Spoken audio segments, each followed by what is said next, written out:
Evening all, कैसे हैं आप सब? Sir. Good evening sir. Good ठीक है, इवनिंग, गुड अपना इवनिंग। बताइए। आवाज जा रही है सबको? जी सर। स्क्रीन शेयर किया, स्क्रीन दिख रहा है आप लोगों को? Yes sir.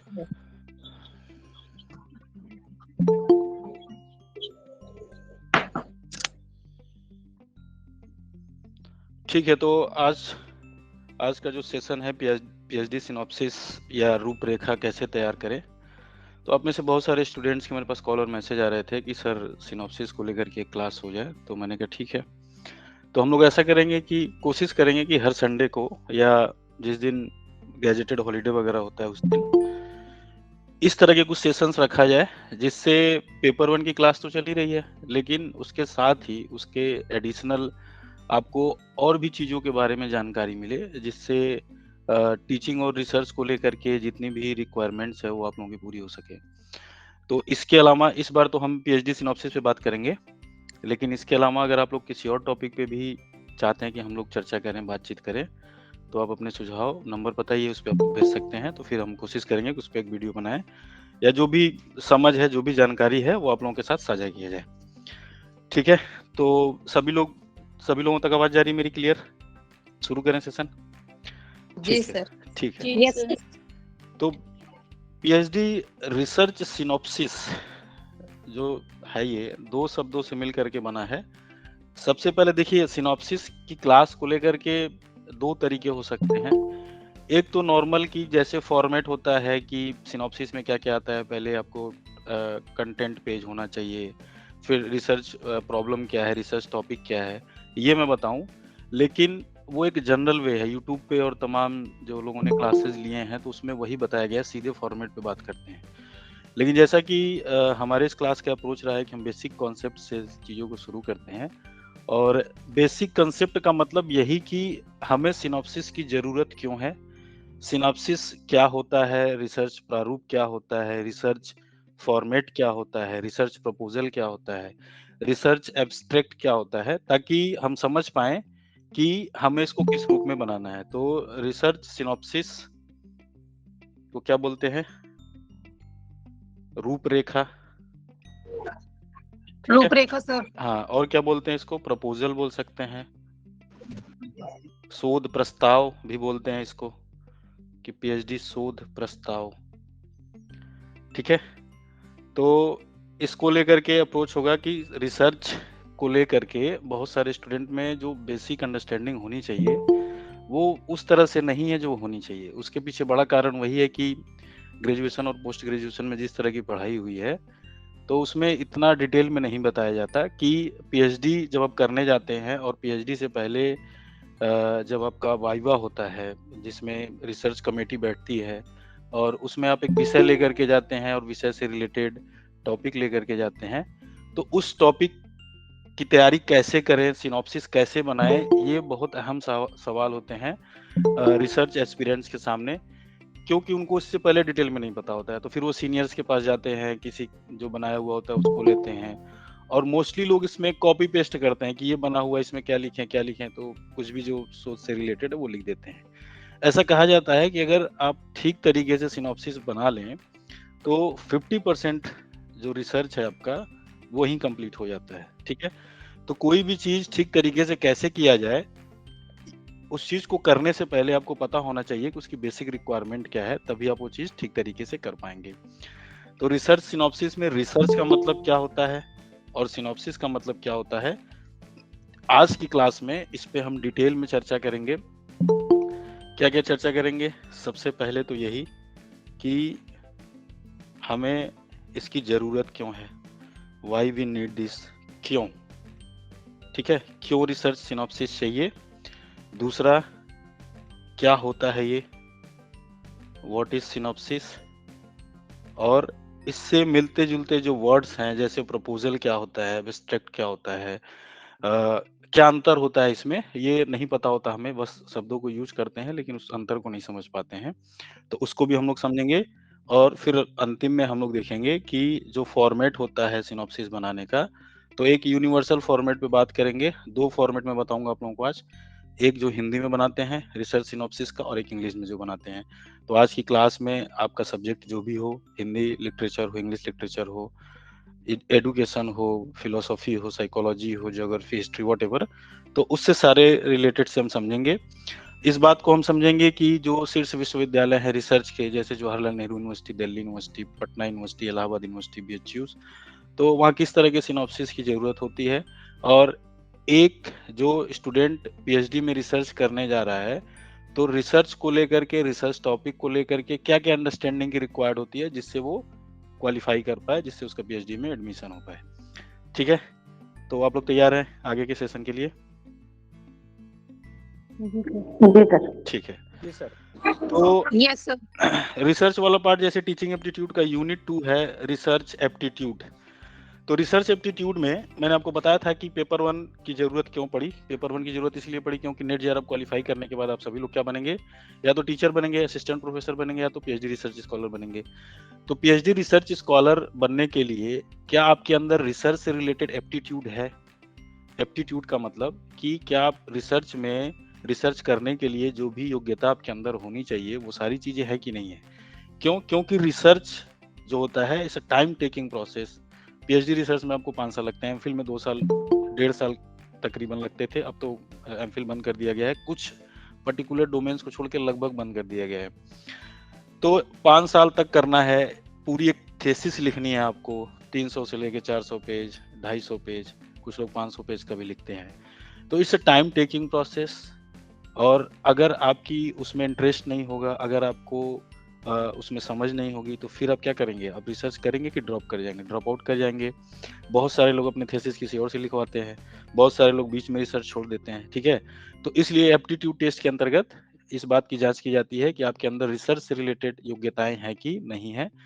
तो जो सिलेबस है एनटीए का, पेपर 1 का जो रिसर्च का सिलेबस है, मेरा ये मानना है कि रिसर्च करने वाले सभी स्टूडेंट्स को एक बार अच्छे से जरूर पढ़ना चाहिए, क्योंकि उसको पढ़ने के बाद ही आपको रिसर्च का मतलब समझ में आएगा। ठीक है, जैसे अगर मैं आप लोगों से पूछूं कि रिसर्च सिनॉप्सिस पे बात करने से पहले आप में से कोई मुझे बताए कि रिसर्च का मतलब क्या होता है, क्या समझते हैं आप लोग रिसर्च से? सर रिसर्च सर, का मतलब खोजी होता है गई चीज अध्ययन को करना, पुनः किसी खोजना। के बारे में एक एक पूर्ण करके जानकारी। बोलना है। अंजू आप बोलिए पहले। सर रिसर्च का मीन्स होता है किसी चीज के लिए पूर्ण रूप से अध्ययन करना, यानी कि उसके बारे में पूर्ण रूप से गंभीरता के साथ पता होना चाहिए कि हम कर क्या रहे हैं। ठीक है, नेक्स्ट और कौन बता रहे थे? सर रिसर्च 2 शब्दों से बना है, री और सर्च। री का मतलब होता है पुनः, सर्च का मतलब होता है खोजना। वो तथ्य खोजा हुआ है, उसमें से कुछ और निकालना। वो नया कुछ लाना नहीं होता है, जो है उसी में से कुछ नया निकालना। उसी में से कुछ नया निकालना। ठीक है, और कोई? टीचमेंट पे जो लोग जुड़े हुए हैं, मोहित, पवन, रोशनी, अमला, तो आप लोग भी बोल सकते हैं माइक अनम्यूट करके, क्योंकि क्लास इंटरेक्टिव होनी चाहिए, तभी आप चीजों को अच्छे से समझ पाएंगे। ठीक है, बताइए क्या होता है रिसर्च का मतलब, और कोई बताएगा?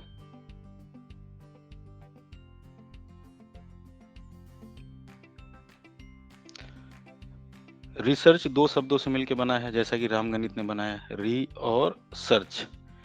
री का मतलब होता है पुनः, और सर्च का मतलब होता है खोजना, फाइंड आउट करना, to find out hidden facts, to find out new information.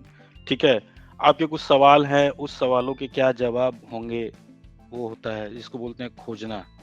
ठीक है, क्या बोला गया पहले कि आवश्यकता आविष्कार की जननी है। अगर हमें किसी चीज की जरूरत होती है तो फिर उसको हम ढूंढना शुरू करते हैं, और फिर नई चीजें सामने आती है। जितने भी रिसर्च हुए हैं, कई सारे ऐसे रिसर्च हुए जो वो ढूंढने कुछ और निकले थे और ढूंढ कुछ और दिया उन्होंने। ठीक है, तो रिसर्च का मतलब जो वर्ड से आपको पता चल रहा है पुनः खोजना, ऐसा नहीं है कि रिसर्च का मतलब पुनः खोजना हो। पुनः खोजने के मतलब यहाँ से है कि फाइंडिंग आउट न्यू फैक्ट्स और फाइंडिंग आउट हिडन फैक्ट्स। तो पुनः खोजने से मतलब नहीं है, बल्कि डीप खोज से है, गहन खोज से है, जिससे कि आप उन सारी चीजों के बारे में जानकारी इकट्ठा कर पाए जो जिसके बारे में अब तक पता नहीं था। तो फाइंडिंग आउट हिडन फैक्ट्स या फाइंडिंग आउट न्यू फैक्ट्स। ठीक है, तो नए तथ्यों का उद्घाटन करना, नए तथ्यों की खोजना, न्यू फैक्ट्स को आप ढूंढते हैं, नए तथ्य को ढूंढते हैं, नए ज्ञान को ढूंढते हैं आप, या जो आपके पास पुराने ज्ञान है, जो ढूंढे गए ज्ञान है, तथ्य है, उस पर आप क्या करते हैं? फिर से नई चीजें लेकर के आते हैं, फिर से नई चीजें लेकर के आते हैं। फाइंडिंग आउट हिडन फैक्ट्स, जो छूट गया है, जिस पे लोगों का ध्यान नहीं गया है, वो लेकर के आप आते हैं। ठीक है, तो इन दोनों ही तरीके से आप क्या करते हैं, आप जो नया ज्ञान है उसका सृजन करते हैं। रिसर्च इसलिए जरूरी है ताकि हमारी जो कुछ समस्याएं हैं उनका समाधान किया जा सके। जिस टॉपिक्स को लेकर के जो हमारी अंडरस्टैंडिंग है, जो समझ है, उसमें नए चीजों को लेकर के आया जा सके। तो रिसर्च का बेसिक मतलब ये है। और इसमें जो कुछ चीजें हैं, जैसे कि रिसर्च आपका कैसा होना चाहिए, एक सिस्टमैटिक होना चाहिए, ठीक है, ऑथेंटिक होना चाहिए, प्रमाणिक होना चाहिए, और सबसे इम्पोर्टेंट जो है इसमें कि ये मापने योग्य होना चाहिए, मेजरेबल होना चाहिए। आप ऐसा टॉपिक लेकर के नहीं आ सकते जो मेजरेबल ही ना हो, जो समझ में ना आए, जिसको मापा ना जा सके। इसलिए रिसर्च में क्या होते हैं, वेरिएबल्स होते हैं। ठीक है, तो रिसर्च खोज करने की प्रक्रिया आज से नहीं है, बहुत प्राचीन काल से है। प्राचीन काल से लोग ढूंढ रहे हैं, और खोजने की प्रक्रिया में जैसे ये हुआ कि सूर्य पृथ्वी के चक्कर लगाते हैं, कि पृथ्वी सूर्य का चक्कर लगाते हैं, ये खोज। जितने भी प्राकृतिक नियम है, प्राकृतिक घटनाएं हैं, जैसे दिन क्यों होता है, रात क्यों होती है, स्टार्टिंग के जो खोज थे, ईश्वर होता है कि नहीं होता है, ठीक है, पेड़ बड़ा क्यों होता है, फिर कैसे उससे कार्बन बनता है, कैसे उससे कोयला बनता है। तो जो प्राकृतिक घटनाओं को लेकर के लोगों की सोच थी, जैसे कि बारिश क्यों होता है, तो बारिश होने के पीछे इंद्र देवता बारिश कराते हैं, ठीक है। और ऐसा नहीं कि भारत में ही है, पाश्चात्य में भी ऐसा था, वहां भी प्रकृति से रिलेटेड देवी देवताओं के बारे में बताया गया। अगस्त काम्टे का पढ़ेंगे आप लोग जब पेपर 1 में पढ़ेंगे सिलेबस में, तो अगस्त काम्टे ने पॉजिटिविज्म की बात की है, प्रत्यक्षवाद की बात की है, कि घटनाओं, जो प्राकृतिक घटनाएं हैं, उनको लेकर के क्या व्याख्याएं की गई और वो व्याख्याएं किन आधारों पर थी, ये रिसर्च का बेसिक मूल था पहले। ठीक है, तो प्राकृतिक घटनाओं के बीच में क्या संबंध होते हैं, उन संबंधों का अनुमान लगाना, और अनुमान लगा करके जो आप कल्पना करते हैं, जिसको बोलते हैं परिकल्पना, तो मापने योग्य होता है। और वो किस पे डिपेंड होता है, हाइपोथेसिस होती है एक आपके सामने। हाइपोथेसिस का मतलब कि आप एक कल्पना करते हैं, लेकिन वो कल्पना जो मापने योग्य हो। जैसे कल्पना कि मैं आसमान में उड़ रहा हूँ, इसका कोई हाथ पैर नहीं है, लेकिन अगर मैं कहता हूँ कि ये विद्यालय में शिक्षण व्यवस्था बहुत अच्छी है, तो इसका मतलब कि उसके कुछ मानदंड हैं। किसी भी यूनिवर्सिटी में एजुकेशन सिस्टम अच्छे होने के कुछ मानदंड होते हैं, और उस मानदंडों के आधार पे आपने देखा और बताया कि यहाँ पे अच्छा होता है। जैसे अच्छे यूनिवर्सिटीज की क्या पहचान, वहाँ पे अच्छी लाइब्रेरी होनी चाहिए, अच्छे फैकल्टीज होना चाहिए, स्टूडेंट को हॉस्टल व्यवस्था हो, स्टूडेंट को प्रॉपर चर्चा करने की व्यवस्था हो, जितने भी न्यू क्यूरिकुलम्स हैं उस पर चर्चा हो वहाँ पे। तो ये कुछ क्राइटेरिया हो गए। देखेंगे कि जिस भी कॉलेज या यूनिवर्सिटी में इस तरह की चीजें हैं, तो वहाँ पे क्या होगा, वहाँ पे हम कहेंगे कि एक अच्छा स्कूल कॉलेज है। तो किसी भी चीज को लेकर के जो आप कल्पना करते हैं, ऐसी कल्पना जो कि एक वेरिएबल पे आधारित हो, जो एक मापे जाने योग्य हो, जिसको मेजर किया जा सके, जिसको जनरलाइज किया जा सके। तो सबसे पहला क्राइटेरिया कि मापने योग्य, और दूसरा जिसको जनरलाइज किया जा सके। जनरलाइज का मतलब ये हुआ कि सनराइजेज इन द ईस्ट, सूर्य पूरब में निकलता है, तो क्या मेरे लिए निकलता है या आप लोगों के लिए निकलता है, आप लोगों के लिए निकलता है, क्योंकि उसको हम माप सकते हैं। ठीक है, इसी तरह से अगर मैं कहता हूँ कि कौवा काला है, तो ऐसा नहीं कि मेरे लिए काला है आपके लिए सफेद होगा, आपके लिए भी काला ही होगा, तो वो मापा जा सकता है। आप जो कह रहे हैं उसको दूसरा भी जस्टिफाई कर सकता है। अब ऐसा कुछ नहीं कहना जिसको दूसरा जस्टिफाई ना कर पाए, तो फिर वो हाइपोथेसिस नहीं होगी। ठीक है, तो हाइपोथेसिस का मतलब ये होता है कि एक पूर्व अनुमान लेकर के चलना। रिसर्च सिनॉप्सिस से पहले मैं कुछ बेसिक टर्म्स के बारे में आप लोगों को जानकारी दे रहा हूँ, जिससे सिनॉप्सिस में जब मैं चीजों को बताऊंगा तो आप कोरिलेट कर पाएंगे। सामान्य तौर पर इन बेसिक टर्म्स के बारे में लोग जानते तो हैं, लेकिन क्लियरिटी नहीं है, इस वजह से कंफ्यूजन ज्यादा रहता है। और ये एक बड़ा कारण है कि रिसर्च प्रपोजल या रिसर्च टॉपिक ठीक तरीके से नहीं बनता है, और जब रिसर्च कमेटी के सामने हो जाते हैं वाइवा में, तो टॉपिक को ठीक तरीके से डिफेंस नहीं कर पाते हैं, और उनका एडमिशन नहीं होता पीएचडी में। पीएचडी में एडमिशन बहुत ज्यादा कम लोगों का होता है, it's very tough to take admission in PhD. उसका बड़ा कारण यह है कि शोध की जो मूल चीजें हैं वो लोग समझते ही नहीं है, उनसे 2-4 सवाल पूछा जाता, नहीं बता पाते वो। ठीक है, तो वो कुछ चीजों कुछ टर्म्स के बारे में बता रहा हूँ, तो उसको आप लोग ध्यान से सुनिए, फिर हम रिसर्च सिनॉप्सिस पे आ जाएंगे, डायरेक्टली रिलेटेड है ये। पेपर 1 की क्लास में सारी चीजें बहुत डिटेल में पढ़ाई जाती हैं, हाइपोथेसिस पे पूरी एक क्लास होती है, उस पर समझते हैं हम लोग, बात करते हैं। अभी के लिए मैं आपको ग्लिम्स दे रहा हूँ, कुछ झलकियां दे रहा हूँ कि ये होता क्या है, जिससे आप कनेक्ट कर पाए। ठीक है, तो हाइपोथेसिस का मतलब होता है कि एक ऐसा पूर्वानुमान जिसको आप किसी घटना के होने के पीछे का कारण मानते हैं, और फिर बाद में आप उस अनुमान को लेकर के अध्ययन करते हैं, शोध करते हैं, और फिर निष्कर्ष निकलता है कि आपका वो अनुमान ठीक था कि नहीं था। और जब वो अनुमान ठीक होता है, तो आप क्या हो जाता है, वो सिद्धांत बन जाता है। अगर वो अनुमान ठीक नहीं होता है तो उसको बोलते हैं नल हाइपोथेसिस। नल हाइपोथेसिस का मतलब कि आपका हाइपोथेसिस जो आपने किया था वो फेल कर गया। तो यूजीसी एनटीए का ये पेट सवाल है, नल हाइपोथेसिस से हर साल कुछ ना कुछ पूछ लेते हैं वो। नल हाइपोथेसिस का मतलब कि जो परिकल्पना आप लेकर के चले थे, जो हाइपोथेसिस आप लेकर के चले थे, वो जब आपने रिसर्च किया, उस रिसर्च में आप उसको प्रूफ नहीं कर पाए या वो प्रूफ ही नहीं हुआ, ठीक है, तो वो नल हाइपोथेसिस हो जाती है।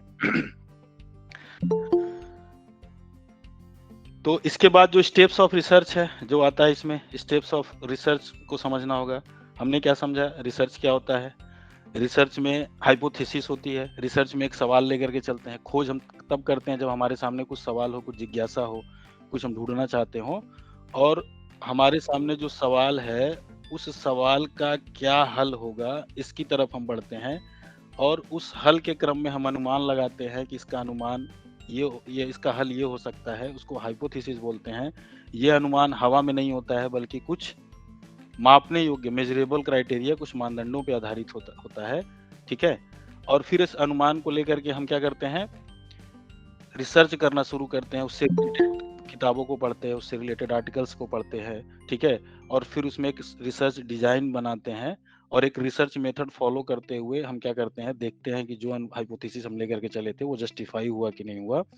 अगर हो जाता है तो एक सिद्धांत बन जाता है, एक नई चीज आती है वहां पे। अगर नहीं होता है तो उसको नल हाइपोथेसिस बोलते हैं। ये पूरा एक रिसर्च का प्रोसेस है, ठीक है। ये रिसर्च का प्रोसेस है जो सारे सब्जेक्ट पे इक्वली होता है। तो इस प्रोसेस को 7 स्टेप्स में मेजर किया गया है, जो कि मोस्ट इम्पॉर्टेंट होता है इसके बारे में जानना। इसको जाने बगैर आप रिसर्च सिनॉप्सिस को ठीक तरीके से नहीं समझ पाएंगे। और ये इतना इम्पोर्टेंट है कि एनटीए में हर सवाल इससे सवाल पूछा जाता है, नेट जेआरएफ का सवाल पूछा जाता है। एक रिसर्च स्कॉलर से ये अपेक्षा की जाती है कि वो इन सवालों के बारे में जानता होगा। तो सबसे पहले स्टेप्स में क्या आता है, पहला स्टेप यही होता है कि फॉर्मुलेटिंग द रिसर्च प्रॉब्लम। तो सबसे पहले जो रिसर्च आप करने जा रहे हैं उसमें क्या होगा, आपके सामने एक प्रॉब्लम होगा, एक समस्या होगी, और उस समस्या को क्या करना है, निर्धारण करना है कि समस्या क्या है। तो समस्या का निर्धारण, फॉर्मुलेटिंग, कि सबसे पहले रिसर्च करने के लिए आपके सामने एक समस्या होनी चाहिए। इसी को बोलते हैं रिसर्च टॉपिक, ठीक है। जब भी आप सिनॉप्सिस बनाएंगे तो सिनॉप्सिस बनाने के लिए सबसे पहले आपके पास एक रिसर्च टॉपिक होना चाहिए, जिसको बोलते हैं शोध विषय या रिसर्च टॉपिक। और रिसर्च टॉपिक कुछ नहीं होता है, बल्कि क्या समस्या है आपको और उसका समाधान आप ढूंढने जा रहे हैं, ये देखना होता है। जैसे हिंदी साहित्य का कोई विद्यार्थी है तो उसके लिए यही समस्या हो सकता है कि किसी व्यक्ति के आधार पर या किसी काल के आधार पर कि समकालीन उपन्यासों में स्त्री विमर्श, इस तरह का कुछ हो सकता है। अगर कोई सोशल साइंस का स्टूडेंट है तो वो ये देख सकता है कि किसी भी समाज में मध्य वर्ग की स्थिति को लेकर के कौन कौन से मानदंड हैं जो उनको प्रभावित करते हैं, ठीक है। या कोई अदर पॉलिटिकल साइंस का है तो पॉलिटिकल साइंस देख सकता है कि आज़ादी से पहले भारत में राजनीतिक व्यवस्था में मध्य वर्ग की क्या स्थिति थी या किसी वर्ग की क्या स्थिति थी। इतिहास का स्टूडेंट होगा तो वो देख सकता है विश्व इतिहास में जितने भी साम्राज्यवाद को लेकर के क्या रुझान रहे। तो वहां पे एक आपके सामने टॉपिक होगा, टॉपिक आपका कुछ भी हो सकता है। ये सबसे इम्पोर्टेंट है, सारा खेल यहीं से शुरू होता है, रिसर्च टॉपिक से। रिसर्च टॉपिक को लेकर के जो सबसे बेसिक रिक्वायरमेंट है जो स्टूडेंट को ध्यान रखना चाहिए, जिस पे बहुत कम लोग ध्यान देते हैं। अक्सर लोगों को जब शोध करना होता है जाके पूछते हैं कि किस टॉपिक पे शोध करें, भैया दीदी सर मैडम, कि कोई टॉपिक दे दे और उसी पे हम कर लें रिसर्च। ये बहुत गलत तरीका होता है, ये नहीं करना चाहिए। रिसर्च टॉपिक में सबसे इम्पोर्टेंट 2 चीजें आपको ध्यान में रखना चाहिए कि ऐसे फील्ड को चूज करना है आपके सब्जेक्ट में जिसमें आपका इंटरेस्ट हो, जिसमें आपकी रुचि हो, और दूसरा जिसमें आपने पहले से कुछ पढ़ा हुआ हो, ताकि आपको उसके बारे में समझ हो कि उसमें आपको आगे क्या करना है। तो कुछ प्रीवियस नॉलेज हो उसमें आपका। प्रीवियस नॉलेज का मतलब ग्रेजुएशन पोस्ट ग्रेजुएशन के दौरान जरूर आप उससे कुछ रूबरू हुए हो, कुछ आपको पता हो, ठीक है। क्योंकि अगर इंटरेस्ट नहीं होगा तो 5 साल तक एक ही विषय पे आप नहीं कर पाएंगे। शोध करने का मतलब उस विषय को लेकर के खो जाना, लीन हो जाना, तल्लीन हो जाना, उसी के बारे में सोचना कि क्या होता है, तभी आप कुछ नया लेकर के आ पाएंगे। और प्रीवियस नॉलेज होगा तो आपको जो सॉरी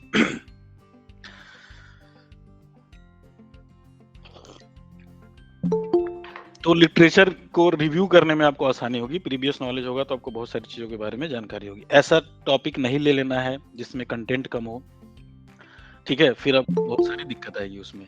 तो आप जब भी शोध विषय का चयन करें, आप में से बहुत सारे स्टूडेंट, आप में से कितने लोग ऐसे हैं जो अभी पीएचडी करेंगे?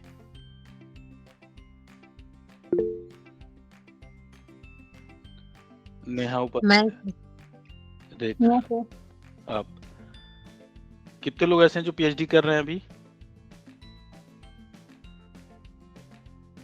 कोई नहीं होगा, सब लोग करने ही वाले होंगे, ठीक है। सर मैं अभी प्रिपरेशन कर रही हूँ नेट जेआरएफ की प्रिपरेशन कर रहे हैं, ठीक है, गुड। तो आप लोगों के सामने जो सबसे यस कंटिन्यूस अपना क्या कर रही हैं?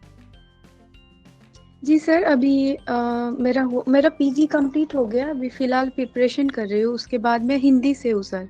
हिंदी साहित्य से आप हैं, ठीक है। हिंदी साहित्य के अलावा किस किस सब्जेक्ट के लोग हैं इस क्लास में? मैं मैथिली से हूँ सर। मैथिली से आप हैं, और बस हिंदी और मैथिली वाले दो लोग हैं, अदर कोई सब्जेक्ट का नहीं है? महेंद्र कुमार? नहीं सर, सर नमस्ते सर, रोहित कुमार। हाँ रोहित, आपका क्या subject? Political science. Political science, ठीक है, समझ गया मैं। मतलब हिंदी के अलावा पॉलिटिकल साइंस, हिस्ट्री, मैथिली साहित्य सब के लोग हैं, ठीक है। दक्षा इंग्लिश लिटरेचर, ठीक है, गुड सर। यस सर इस बार हम दिए थे नेट, तो नेट क्लियर करने वाला भी एक नंबर से रह गया था सर। एक नंबर से रह गया था जी, 170 नंबर था 300 में, ठीक है। लेकिन दूसरे, चूंकि मेरे विषय बहुत कट ऑफ ज्यादा चला गया, तो दूसरे विषय में हो गया था उतना पे जेआरएफ हो गया था। कोई बात नहीं, इस बार फिर से दीजिए, इस बार हो जाएगा जेआरएफ आपका। हाँ, आपका क्लास का बहुत प्रभाव था सर, हम किए थे ना उस समय। फिर ज्वाइन कीजिए क्लास, कोई दिक्कत नहीं है, ठीक है, कर सकते हैं। अच्छा, ठीक है। और कोई ठीक है सर, और कोई पूछ रहे थे कुछ? सर पीएचडी के लिए नेट और जेआरएफ दोनों होनी चाहिए? पीएचडी के लिए नेट और जेआरएफ दोनों होनी चाहिए, ऐसी कोई मैंडेटरी नहीं है। कई सारी यूनिवर्सिटी में पीएचडी के लिए जेआरएफ पे डायरेक्ट इंटरव्यू का, अब तो सीवेट के थ्रू हो रहा है, तो एंट्रेंस एग्जाम देना होता है आपको उसमें पीएचडी एडमिशन का, उसके बाद इंटरव्यू शेड्यूल होता है। तो यूनिवर्सिटी टू यूनिवर्सिटी वेरी करता है वो, जेआरएफ होना मैंडेटरी नहीं, नेट होना मैंडेटरी नहीं। हाँ रोहित बताइए, क्या सवाल है आपका?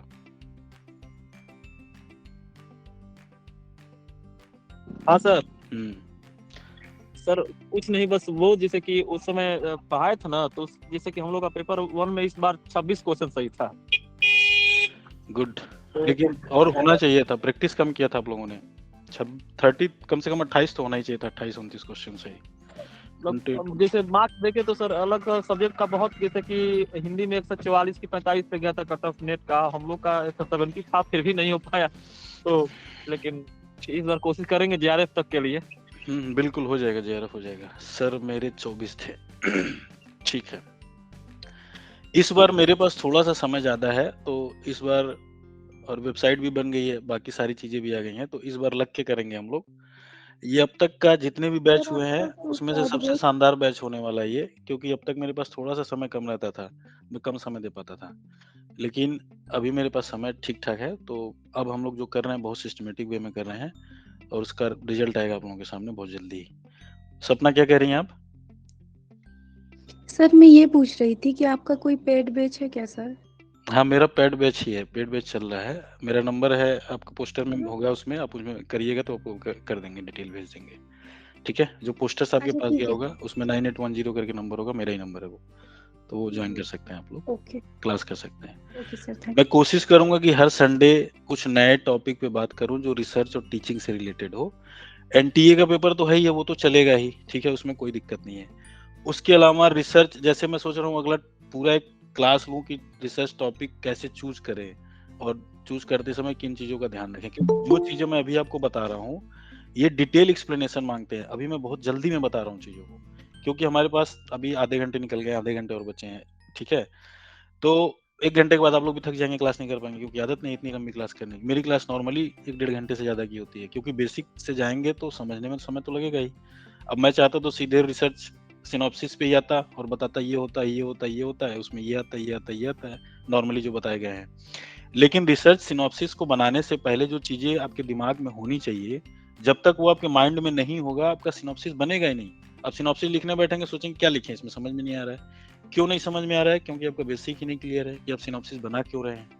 ठीक है, जब आपको पता चलता है कि आप कोई किताब क्यों पढ़ रहे हैं, आप ये जीवन क्यों जी रहे हैं, नौकरी क्यों कर रहे हैं, तभी तो आप उसका ठीक तरीके से पूरे शिद्दत के साथ उसमें लग पाते हैं। जब आपको पता ही नहीं होता कोई काम क्यों कर रहे हैं, तो फिर अब कहाँ से आएगा शिद्दत?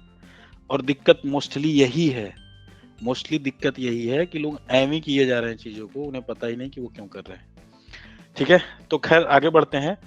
शोध विषय का जब आप लोग चयन करेंगे, तो मुझे आप लोगों से बातचीत करके पता चला कि मोस्टली लोग अभी पीएचडी के लिए सिनॉप्सिस बनाएंगे। अगर आप लोग कहेंगे तो मैं एक क्लास और ले लूंगा और एक आध टॉपिक आप लोग लेके आइएगा, एक हिस्ट्री का, एक पॉलिटिकल साइंस का, एक हिंदी का, उस पर हम बैठ के सिनॉप्सिस बना लेंगे। ठीक है, तो वो कर सकते हैं आप लोग, जैसा मुझे रिस्पॉन्ड करेंगे व्हाट्सएप के थ्रू, वैसे ही मैं टॉपिक बना के क्लास ले लूंगा आप लोगों की। तो रिसर्च टॉपिक जब भी आप चूज करने जाते हैं तो नंबर 1 पे आपको रखना है कि आपका उसमें इंटरेस्ट होना चाहिए। इंटरेस्ट का मतलब कि जो भी आपका सब्जेक्ट है, हिंदी साहित्य है, हिस्ट्री है, पॉलिटिकल साइंस है, इंग्लिश लिटरेचर है, जो भी है, जिस भी कालखंड पे आप रिसर्च करना चाहते हैं, जिस भी व्यक्ति पे करना चाहते हैं, जिस भी इश्यूज पे लेकर के आप रिसर्च करना चाहते हैं, उसमें आपका इंटरेस्ट होना चाहिए। ये प्राइमरी कंडीशन है। अगर इंटरेस्ट नहीं रहेगा फिर आप नहीं पढ़ पाएंगे, नहीं शोध कर पाएंगे, क्योंकि इट्स टाइम टेकिंग प्रोसेस और टीडियस प्रोसेस, मेहनत लगता है इसमें। ठीक है, और अगर इंटरेस्ट नहीं रहेगा, आप मेहनत करेंगे भी तो उसमें बहुत ज्यादा आउटपुट नहीं आने वाला है। फिर आपका रिसर्च क्या होगा? कूड़े का ढेर होगा। जैसे ऐसा कहा गया है कि इंडिया में 80% रिसर्च बहुत बेकार होते हैं, कॉपी पेस्ट होता है। यूनिवर्सिटीज के जो रिसर्च हैं वो कॉपी पेस्ट करके भरे हुए हैं। इन लोगों ने एक सॉफ्टवेयर रख रखा है, टर्नटिन नाम है, प्लेगरिज्म चेक करने के लिए। हिंदी वाले तो आते नहीं है उसमें, अंग्रेजी वाले भी आते हैं तो स्पिन कर देते हैं कंटेंट को। आप लोगों को पता है कि नहीं? इंग्लिश का सेम कंटेंट उठाइए, उसको स्पिन कर दीजिए। प्लेगरिज्म नहीं चेक कर पाएगा, मशीन के बस का नहीं, उसको चेक कर पाए, फिर दिक्कत हो जाती है। ठीक है, और दूसरा आपको ये करना है टॉपिक चूज करते समय कि ऐसे फील्ड से, आपके सब्जेक्ट में ऐसे एरिया को चूज करिए जिसके बारे में आपने पहले से कुछ पढ़ा हुआ हो। ऐसा ना हो कि टॉपिक चूज कर लिया, जब पढ़ने गए तो फिर लग रहा है कि बाप रे, ये तो हमसे ना हो पाएगा, गलत दिशा में आ गए, फिर बहुत दिक्कत होती है। ठीक है, तो जब भी कोई चीज करिए, देखिए जीवन में भी अगर जीवन साथी का भी चयन करिए तो ऐसे लोगों को ही करिए जिसमें आपका इंटरेस्ट हो, जिसके बारे में आप जानते हो। यही तो 2 क्राइटेरिया होता है, और क्या होता है? जैसे एकदम से फर्स्ट साइट लव में क्या होता है कि नहीं, पहले मुझे तुम्हारे बारे में जानना है। तो रिसर्च टॉपिक को फर्स्ट साइट लव की तरह नहीं करना है, पहले पता करना है कि कौन है ये, और ये सच में वही है कि नहीं है। तो पहले तो इंटरेस्ट होना चाहिए, और दूसरा उसके बारे में आपको पता करना है। अगर ये 2 चीजों का ध्यान रखते हैं तो आपका रिसर्च धूमधाम से होगा, कि कोई दिक्कत नहीं आएगी आपको। तो स्टेप्स में दूसरा स्टेप क्या है? नंबर 1 आपने देख लिया कि आपको सबसे पहले फॉर्मुलेटिंग द रिसर्च प्रॉब्लम, कि समस्या क्या है। जब तक आपको ये नहीं पता होगा समस्या क्या है, तब तक आप समाधान नहीं ढूंढ पाएंगे, और समाधान ढूंढेंगे भी तो गलत दिशा में चले जाएंगे, जो कि आपको समस्या से ही दूर लेके चला जाएगा। जैसे आप डॉक्टर के पास जाते हैं तो डॉक्टर क्या करता है? डायग्नोस करता है आपको कि क्या समस्या है। अगर किसी को बुखार हुआ है और उसको खांसी की दवा दे दी तो क्या वो ठीक होगा? नहीं ठीक होगा। तो सबसे पहले आपको डायग्नोस करना है, फाइंड आउट करना है कि व्हाट इज द प्रॉब्लम, और समस्या के जड़ तक जाना है। प्रेमचंद क्या बोलते हैं कि समस्या, एक साहित्यकार का काम ये है कि वो समस्या की जड़ कहाँ है ये सबके सामने लेकर के आए, ये सबके सामने रखे। क्योंकि एक साहित्यकार को, जो लिटरेचर के स्टूडेंट होते हैं उनको सबसे समझदार समझा जाता है। तो एक साहित्यकार का काम ये है कि समाज का विश्लेषण करे और अपनी रचना के माध्यम से जो भी समस्या हो उसकी जड़ दिखाए, कि अगर एक स्त्री वेश्या बन रही है तो उसके पीछे क्या रीजन है। सेवा सदन जो उनका उपन्यास आया था, और उसके बनने के पीछे कौन जिम्मेदार है। और बाकी आपको काम नहीं करना है, बाकी जनता के ऊपर छोड़ दीजिए, आपको बस समस्या बताना है। क्योंकि मूल समस्या ये है कि लोगों को समस्या ही नहीं पता होती है कि क्या है। कोई कुछ काम कर रहा, पूछेंगे क्यों कर रहे हैं, तो कहेंगे हमने तो सोचा ही नहीं। ये सब्जेक्ट क्यों लिया आपने? Why you choose Hindi literature for your graduation और पोस्ट ग्रेजुएशन व्हाटएवर। तो उनको पता ही नहीं होता कि हमने ये सब्जेक्ट क्यों चूज किया, हमने फिलोसॉफी क्यों लिया, साइकोलॉजी क्यों लिया, क्यों पैदा हुए हो भाई, क्या क्या उद्देश्य है जीवन का आपका, उनको ही नहीं पता होता है। अरे खा रहे हैं, सो रहे हैं, बढ़िया गाना सुन रहे हैं, क्या दिक्कत है। तो सबसे पहले अपने आप से सवाल पूछिए कि कोई काम आप क्यों कर रहे हैं। जब आप क्यों का सवाल पूछते हैं तो आपको एग्जैक्टली रीजन पता चलता है, और फिर तब जाके आप शिद्दत से उसमें लगते हैं। ठीक है, और ऐसा कहा ही गया है कि जब शिद्दत से आप किसी चीज में लगते हैं तो पूरी कायनात उसको मिलाने में लग जाती है। किसने बोला ये? किसका स्टेटमेंट है ये? नहीं पता? शाहरुख खान। शाहरुख खान का नहीं है, पाउलो कोएलो द अल्केमिस्ट, जो दुनिया की अब तक बेस्ट सेलर किताब है, वहां से है। शाहरुख खान ने वहां से उठाया था। ठीक है, तो एक रिसर्च स्कॉलर का काम ये होता है प्राइमरी रिसोर्स तक जाना। व्हाट्सएप ज्ञान से काम नहीं चलेगा। एक रिसर्च स्कॉलर का काम ये होता है प्राइमरी रिसोर्स तक जाना, समस्या की जड़ तक जाना कि ये चीज कहाँ से आई है, और फिर आपका उसका ठीक ठीक जवाब मिलेगा। तो सबसे पहला स्टेप आपका यही होता है, जो मोस्ट इंपॉर्टेंट फैक्टर है, आपके सिनॉप्सिस में भी ये रोल प्ले करता है। अगर आपको पता ही नहीं कि वो टॉपिक आप क्यों चूज किए हैं, तो आप इंट्रोडक्शन में क्या लिखेंगे, बैकग्राउंड में क्या लिखेंगे? बैकग्राउंड में आप यही लिखते हैं कि मेरे शोध विषय या जो मेरा रिसर्च टॉपिक है वो ये है, जो कि इस समस्या पे आधारित है। समस्या कुछ भी हो सकती है, और ये समस्या मेरे दिमाग में कैसे आई। दरअसल ग्रेजुएशन के दौरान या पोस्ट ग्रेजुएशन के दौरान या जिस भी सोसाइटी में मैं रहता हूँ, वहां पे मैंने इस समस्या को फेस किया है, और इस समस्या को फेस करते हुए मेरे मन में ये सवाल आया कि आखिर इसके पीछे क्या कारण हो सकता है। मेरा इस पे बहुत ही इंटरेस्ट था, मैं कई दिनों तक उस पे सोचा, और फिर मैंने ये निर्णय लिया कि मैं अपने पीएचडी जो है इसी टॉपिक पे करूंगा। मैंने लोगों से बात किया जो इस फील्ड के लोग थे, तो उन्होंने कहा कि हाँ, इस पे शोध की संभावनाएं हैं, इस पे अब तक शोध नहीं हुआ है, और आपका टॉपिक जो है, जो समस्या है, वो मिजरेबल है, मापने योग्य है, कोरी कल्पना नहीं है कि आप कुछ ऐसी कल्पना कर रहे हैं जिसको मापा ही नहीं जा सकता। ठीक है, तो उसके बाद आपने क्या किया, फिर मैंने इससे रिलेटेड कुछ किताबें पढ़ी, कुछ रिसर्च आर्टिकल्स पढ़ा, ऑनलाइन चीजें पढ़ी, एक दो मूवीज देखी मैंने, एक दो डॉक्यूमेंट्रीज देखा, और फिर मेरा इस फील्ड में इंटरेस्ट और बढ़ता गया। उसके बाद मैं इस यूनिवर्सिटी के इस प्रोफेसर से बात किया, तो उनसे बात करके मुझे लगा कि मुझे ठीक ठाक गाइडेंस मिल जाएगा, इसलिए मैंने इस यूनिवर्सिटी में पीएचडी के लिए अप्लाई किया, और मेरा रिसर्च टॉपिक ये है। तो एक कायदे का जो रिसर्च स्कॉलर होता है, जिसने टॉपिक खुद से चूज किया है, उसके पास पर्याप्त रूप से कारण होते हैं कि वो टॉपिक क्यों चूज किया है वो, और वो टॉपिक कहाँ से आया उसके दिमाग में। तो जो आपका सिनॉप्सिस का जो फर्स्ट स्टेप है, जिसमें आप बैकग्राउंड लिखते हैं या इंट्रोडक्शन लिखते हैं, उसमें यही चीज आती है कि why you choose this topic, और ये टॉपिक आपके दिमाग में कहाँ से आया। अभी जब फॉर्मेटिंग कराऊंगा तो आप समझ पाएंगे इसको। तो वो आपके रिसर्च के फर्स्ट स्टेप से कनेक्टेड है, ये चीज कहीं नहीं बताई जाती। इतने सारे वीडियो डले हैं हाउ टू सिनॉप्सिस कैसे बनाए, सीधे फॉर्मेट लेके आते हैं लोग, बताना शुरू करते हैं। लोग ये बता रहे हैं कि ये क्या होता है, कोई ये नहीं बता रहा है कि ये क्यों होता है। ज्ञान, टीचिंग और रिसर्च का बेसिक यही है कि कोई चीज क्यों होता है, इसको फाइंड आउट करना। क्यों सूरज का चक्कर पृथ्वी लगाती है या पृथ्वी का चक्कर सूरज लगाता है, वाई।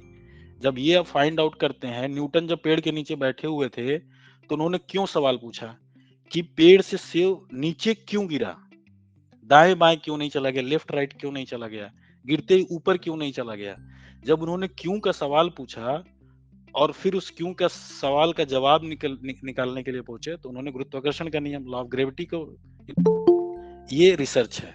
तो रिसर्च अगर आपको बनना है, रिसर्च एप्टीट्यूड लेकर के आना है, तो आंखें बंद करके नहीं रखना है, आंख खोल करके चलना है समाज में, और कोई चीज क्यों होती है इस पे आपको विचार करना है, चिंतन करना है, जो कि टीचिंग का बेसिक पर्सपेक्टिव भी यही है कि to develop thinking process in students या इन लर्नर। किसी भी छात्र के अंदर, विद्यार्थी के अंदर, शोधार्थी के अंदर चिंतन कैसे करते हैं वो पैदा करना। जवाहरलाल नेहरू विश्वविद्यालय इसलिए जाना जाता है रिसर्च में, क्योंकि वहां पे चिंतन कैसे करते हैं वो डेवलप करते हैं आपके अंदर। और ये मैं अपने अनुभव से बता रहा हूँ, क्योंकि मैं वहाँ का स्टूडेंट रहा हूँ। दिल्ली यूनिवर्सिटी या बाकी जो अच्छे यूनिवर्सिटीज हैं, वहां पे इस पे जोर दिया जाता है कि आप सोचें, आपको सोचने के लिए, बोलने के लिए प्रोत्साहित किया जाता है, मोटिवेट किया जाता है। आपको चुप नहीं कराया जाता है क्लास में कि आप बोले तो चुप हो जाओ, तुम बहुत आर्ग्यूमेंट करते हो, बहुत सवाल पूछते हो, तो फिर रिसर्च नहीं हो पाएगा वहां पे। ठीक है, दूसरा क्या होता है, जब आपके पास कोई प्रॉब्लम आएगा, कोई समस्या आएगा, तो आप क्या करेंगे, देखेंगे कि क्या समस्या मेरे साथ पहली बार आया है कि इससे पहले भी लोगों के साथ आ चुका है, आप यही तो देखेंगे। ऐसा तो नहीं कि समस्या इससे पहले आया और किसी ने समाधान बता दिया तो फिर मैं वहीं से अपनी समस्या का समाधान देख लूंगा, फिर ये मेरा समस्या नया कैसे हुआ। तो बोलते हैं समस्या से संबंधित साहित्य का सर्वेक्षण करना। तो साहित्य का सर्वेक्षण स्टेप 2 है। पेट है ये, इससे सवाल पूछा जाता है हर बार नेट जेआरएफ में। तो साहित्य का सर्वेक्षण करना, एक्सटेंसिव लिटरेचर रिव्यू करना। ठीक है, तो लिटरेचर रिव्यू, मैंने अभी आपको क्या बताया कि साहित्य में क्या आ सकता है। साहित्य में कुछ भी आ सकता है, कोई किताब आ सकती है, कोई पत्रिका आ सकता है, कोई मूवी भी आ सकता है, कोई डॉक्यूमेंट्री आ सकता है। ठीक है, न्यूज़पेपर में जो लिखा हुआ है वो भी आ सकता है। तो कुछ भी उस समस्या से रिलेटेड जितनी भी चीजें हैं उसके बारे में रिव्यू करना कि क्या ये समस्या मेरे साथ पहली बार आई है या इससे पहले भी आ चुकी है। इससे पहले जो लोगों के साथ आई थी उस पे लोगों ने क्या समाधान निकाला, ठीक है। तो उससे आपको मदद मिलती है कि इस पे अब तक के क्या काम हुए हैं, क्या क्या चीजें अवेलेबल हैं, रिसर्च इस पे किया जा सकता है कि नहीं किया है। तो स्टेप 2 में लिटरेचर रिव्यू करना है, किससे, जो आपका रिसर्च प्रॉब्लम है उससे रिलेटेड क्या क्या लिटरेचर है उसका रिव्यू करना है, ये स्टेप 2 है आपका, ठीक है। अब ये कैसे काम करेगा सिनॉप्सिस में आपके, देखिए मैं आपको 7 स्टेप्स ऑफ रिसर्च और पीएचडी रिसर्च सिनॉप्सिस को कंपैरेटिव रूप से पढ़ा रहा हूँ, ये किसी किताब में नहीं है, कहीं भी नहीं है ये, ठीक है। ये इस क्लास में है, जिसको अगर आप समझेंगे तो आप समझ पाएंगे कि मुझे रिसर्च सिनॉप्सिस कैसे लिखना है, क्योंकि आपको सिनॉप्सिस में मेंशन करना होता है कि जो आपने टॉपिक चूज किया है उससे रिलेटेड क्या लिटरेचर है, उससे रिलेटेड अब तक के हुए शोध कार्य क्या है। जैसे आपने कोई भी एक विषय लिया तो आप देखते हैं कि क्या उस यूनिवर्सिटी में, जैसे जेएनयू में अप्लाई कर रहे हैं हम, तो क्या उस यूनिवर्सिटी में हिंदी डिपार्टमेंट या इंटरनेशनल स्टडीज जिसमें पॉलिटिकल साइंस है उस डिपार्टमेंट में क्या उससे पहले कौन से शोध कार्य किए गए, आप ये भी फाइंड आउट करते हैं।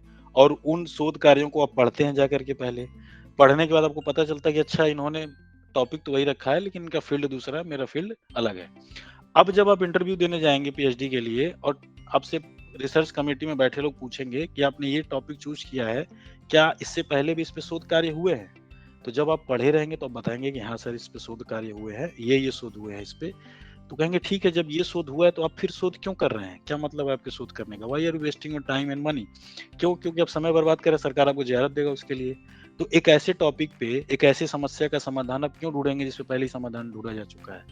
इट मीन्स कि वो जानना चाहते हैं कि आपका जो ये रिसर्च प्रपोजल है ये अब तक हुए रिसर्च कार्य से अलग कैसे है, how you differentiate the research problem to solution from other research जो कि हो चुका है अब तक। तो जब आप पढ़े रहेंगे तो आप बताएंगे कि सर वो रिसर्च मैंने देखा हुआ है और उसमें समस्या में जिस टॉपिक तो वही है लेकिन जो बात की गई है ना सर वो अलग बात की गई है, दरअसल मैं अपने रिसर्च में इस पे बात करना चाहता हूँ। तो वो आपसे इंप्रेस हो जाएगा, अच्छा आपने पढ़ा हुआ है, क्या बात है, बहुत बढ़िया, इसका मतलब कि आपके अंदर रिसर्च करने की योग्यता है, अभी से आप पढ़ लिख रहे हैं। तो जो 10 लोग आपके सामने वाइवा देंगे और आप जब वाइवा देंगे तो आप बाकी 9 लोगों से अलग हो गए, तो आपके पीएचडी में एडमिशन होने के चांसेस बढ़ जाएंगे। और अगर इसके साथ आपने ये भी बोल दिया कि सर इससे रिलेटेड एक दिल्ली विश्वविद्यालय में भी रिसर्च हुआ है और मैंने उसको भी देखा था, मेरा सरकार उससे भी अलग है, फिर आपने बोला सर एक इलाहाबाद यूनिवर्सिटी में भी हुआ था, वहां भी देखा था, उससे भी मेरा अलग है, बीएचयू में भी एक हुआ था, फिर तो कमेटी वाले कहेंगे सर कहाँ थे आप, आ जाइए जल्दी से एडमिशन लीजिए। और फिर 5 मेंबर है, सबके अंदर सीट खाली, तो आपस में झगड़ने लगेंगे, नहीं ये स्टूडेंट मुझे चाहिए, क्योंकि अच्छे स्टूडेंट चाहते हैं कि प्रोफेसर हमारे अंडर में रिसर्च करे। और इतने सारे यूनिवर्सिटी में कौन से शोध कार्य हुए हैं इसके लिए तनाव नहीं लेना है, परेशान नहीं होना है। शोध गंगा एक वेबसाइट है, वहां पे सारे विश्वविद्यालयों के रिसर्च है, आप सर्च करके मारेंगे, प्रॉब्लम डालेंगे, आ जाएगा कि इस पे कौन कौन से रिसर्च हुए हैं, तो वहां से कर सकते हैं, ऑनलाइन चीजें अवेलेबल हैं आपके पास, ठीक है। और बाकी यूनिवर्सिटीज के डीयू जेएनयू के रिसर्च लिस्ट होते हैं कि अब तक हुए रिसर्च कार्य क्या क्या हुए उस पे, इलाहाबाद यूनिवर्सिटी में भी होगा ये। तो स्टेप 2 क्या है, साहित्य का सर्वेक्षण, और साहित्य का सर्वेक्षण आपके सिनॉप्सिस में मेंशन होता है कि आपने अब तक इस पे क्या क्या पढ़ा है। तीसरा क्या रिसर्च होता है, तीसरा स्टेप्स ऑफ रिसर्च होता है कि जो समस्या आपने निर्धारित किया है या जो समस्या आपके सामने है और जिस पे आपने इतना साहित्य पढ़ा, उस समस्या का समाधान आप कैसे करने वाले हैं, क्या लगता है आपको कि समस्या क्यों है और उसका समाधान कैसे किया जा सकता है, तो उसको बोलते हैं developing the objectives. Developing the objectives, objectives का मतलब कि क्या उद्देश्य है इस समस्या को लेकर के और कैसे आप इसको सॉल्व करेंगे। डेवलपिंग द ऑब्जेक्टिव्स को दूसरी भाषा में कहते हैं हाइपोथेसिस, जिसको मैंने क्या बताया, परिकल्पना, ठीक है। परिकल्पना भी आपको इससे पहले बताया। परिकल्पना का मतलब ये होता है कि जब 2 या 2 से चर हो, चर का मतलब वेरिएबल का मतलब जिसको मापा जा सके, चर वेरिएबल का मतलब क्या होता है, सामान्य भाषा में आपको बताऊं तो आप किसी चीज के बारे में कैसे जानते हैं, जब उसकी तुलना करते हैं किसी चीज से, ठीक है। जैसे अगर मैं कहूं कि मध्यकाल में या 90s के डिकेड्स में, 90 के दशक में स्त्री विमर्श की क्या स्थिति थी, तो सबसे पहले तो ये देखेंगे 90 के पहले स्त्री विमर्श था कि नहीं था। तो क्या हुआ, आपने 2 चरों को उठाया, एक 90s के दशक वाले, एक उसके पहले वाले, और पहले आपने तुलना किया कि था कि नहीं था, अगर था तो किस रूप में था, ठीक है, और 90s में कैसे आकर के वो चेंज हुआ। तो इसको बोलते हैं वेरिएबल्स। वेरिएबल्स का मतलब कि जिसको मापा जा सके। और किसी कोई भी घटना घटती है तो उसमें वेरिएबल्स होते हैं। जैसे एक्सीडेंट हुआ तो उसमें वेरिएबल है कि व्यक्ति जो जा रहा था, सड़क पे जा रहा था, गाड़ी आई तो क्या गाड़ी का ब्रेक फेल हो गया या व्यक्ति था, ठीक है। तो कई सारे वेरिएबल्स होते हैं। जब आप एक्सीडेंट घटना घट जाती है तो आप ये देखते हैं कि किस वेरिएबल का कितना योगदान था। आपने कहा कि व्यक्ति ने पी रखा था लेकिन एक ही पैग लिया था, तो बहुत ज्यादा नशे में नहीं था। ये गाड़ी वाले का जो ना ब्रेक फेल था इसलिए दिक्कत हो गया। गाड़ी के ब्रेक नहीं फेल था, ड्राइवर ने भी 2 पैग लगा रखा था, तो इसकी वजह से एक्सीडेंट हो गया। या कुहेसा था, इतना फॉगिंग थी कि दिखा नहीं, इस वजह से एक्सीडेंट हो गया। तो घटना क्यों घटी, समस्या क्यों आई, इसका जब सोल्यूशन आप निकालेंगे तो पहले अनुमान लगाएंगे आप। वो अनुमान जो होता है वेरिएबल्स के आधार पे होता है, ठीक है। और उस वेरिएबल के आधार पे आप एक अनुमान लगाते हैं कि इसमें 4-5 लोग हैं, तो या तो वो व्यक्ति जो होगा अंधा होगा, या तो नशे में होगा, या तो उसको पता नहीं चला कि वो सड़क पे था, या तो गाड़ी वाले ने कर दिया होगा। तो क्या हो सकता है, तो सारे अनुमान लगाते हैं और फिर देखते हैं कि एग्जैक्टली रीजन ये था। जैसे कोई घटना घटती, पुलिस वाले क्या करते हैं, सबको शक के दायरे में ले लेते हैं कि भाई अब सबसे पूछा जाएगा सवाल, आसपास कौन कौन था, हाँ जी कहाँ थे, कैसे घटना घटी, ऐसे घटी। तो ये एक हो गया लाइव एग्जांपल। इसके अलावा कुछ ऐसे टॉपिक्स, तो उससे रिलेटेड लोगों ने क्या लिखा है, क्योंकि वो उस समय थे, घटना घटी थी, तो लोग लिखते हैं कि अच्छा महिलाओं की स्थिति थी, इसके कारण ये रीजन थे, उसके कारण ये रीजन थे। तो विभिन्न आलोचकों को पढ़ते हैं, थिंकर्स को पढ़ते हैं, किताबों को पढ़ते हैं, पांडुलिपि जो उस समय के होते हैं, न्यूज़पेपर, मैगजीन्स, उसको उठा करके पढ़ते हैं। ये सारे वेरिएबल्स को समझने के क्या होते हैं, रीजन होते हैं, ठीक है। तो हाइपोथेसिस जो होता है, परिकल्पना होता है, ये विभिन्न चरों के आधार पर एक अनुमान होता है। और एक अनुमान एक कोरी कल्पना नहीं होती है, ऐसा अनुमान होता है जो मेजरेबल होता है, जिसको मापा जा सकता है। जब हम शोध करते हैं तो एक अनुमान लेकर के चलते हैं कि इस समस्या का समाधान ये होगा, और शोध के दौरान इस बात की पड़ताल करते हैं कि समस्या का समाधान वो था कि नहीं था। अगर समस्या का वो समाधान था तो आपका रिसर्च हेंस प्रूव हो गया। अगर समाधान नहीं था तो आपकी जो अनुमान था, जो आपकी हाइपोथेसिस थी, वो नल हो गई, जीरो हो गई, ठीक है। तो उसी को नल हाइपोथेसिस बोलते हैं। इसके बाद आपको बताना होगा, जब आप सिनॉप्सिस लिखेंगे तो आप बताएंगे कि आपकी क्या हाइपोथेसिस है। ठीक है। तो हाइपोथेसिस, परिकल्पना is the most important part of the synopsis. आपको सिनॉप्सिस में बताना होता है कि जो समस्या आपने उठाया है, जो टॉपिक आपने उठाया है, उसको लेकर के आप क्या सोचते हैं, आपको क्या लगता है, तो आप बताते हैं हाइपोथेसिस के बारे में। बहुत सारे स्टूडेंट को पता ही नहीं होता है कि हाइपोथेसिस क्या होता है, और जब इंटरव्यू में जाएंगे, वाइवा में जाएंगे, टीचर पूछ लेगा उनसे, उनको पता ही नहीं है, इधर उधर देख रहे हैं, फिर उनका एडमिशन नहीं हो पाता है। दिल्ली यूनिवर्सिटी, जेएनयू जैसे जगहों पे नहीं हो पाता है, बाकी फिर अदर जगहों को जाना पड़ता है। पीएचडी में एडमिशन लेना बहुत ही टफ है। दिल्ली यूनिवर्सिटी विद्यार्थी हैं, और एक सब्जेक्ट की बात कर रहा हूँ अप्रॉक्स, और पीएचडी में एडमिशन होता है उसमें से 10 से 15 लोगों का, तो 1000 पे 15 का रेशियो है, ठीक है। तो ये दिल्ली विश्वविद्यालय की हालत है, बाकी अदर जगह भी वही हालत है। जेएनयू में तो और कम है, वहां तो और ज्यादा कम सीटें हैं, तो और कंपटीशन। स्टेप 4 कौन बताएगा, बता पाएगा आप में से कोई, रिसर्च का स्टेप 4 क्या है? Research design. गुड। तो स्टेप 4 है रिसर्च डिजाइन। नेहा, आपका इस बार नेट हो गया, बधाई हो आपको। कितने लोग हैं क्लास में जिनका इस बार नेट हुआ है? नेहा और बाकी और कोई नहीं है अभी? ठीक है। सर अनीता। सर इस बार एग्जाम देंगे नेट का। कौन एग्जाम देगा? सर फर्स्ट टाइम देंगे अंजू। मैं जो प्रीवियस बैच के स्टूडेंट है उनसे मैं पूछ रहा था, आपका तो पता ही अंजू मुझे कि आप इस बार एग्जाम देंगी, ठीक है। तो आकृति। अच्छा आकृति आप भी हैं, तो 3 लोग आए हैं, ठीक है, गुड। अभिजीत कुमार, अभिजीत क्या हुआ आपका? सर मैं अच्छा। आकृति उस नाम से जुड़ी आकृति ही अभिजीत है, गंगाधरी शक्तिमान है, हाँ? ठीक है सर, वो फोन से नहीं जुड़ पा रही थी इसीलिए पेपर 1 में आईसीटी डाला गया था कि हिंदी साहित्य वाले ना फोन चलाना जाने, नहीं तो केवल हिंदी पढ़ के क्या ही होगा फिर स्टूडेंट का। मजाक कर रहा हूँ, जस्ट जोक्स अपार्ट, सीरियसली नहीं लेना इसको। तो रिसर्च नेटवर्क से बहुत खराब है ना। Research design. नहीं सर। हेलो। हाँ सपना बताइए।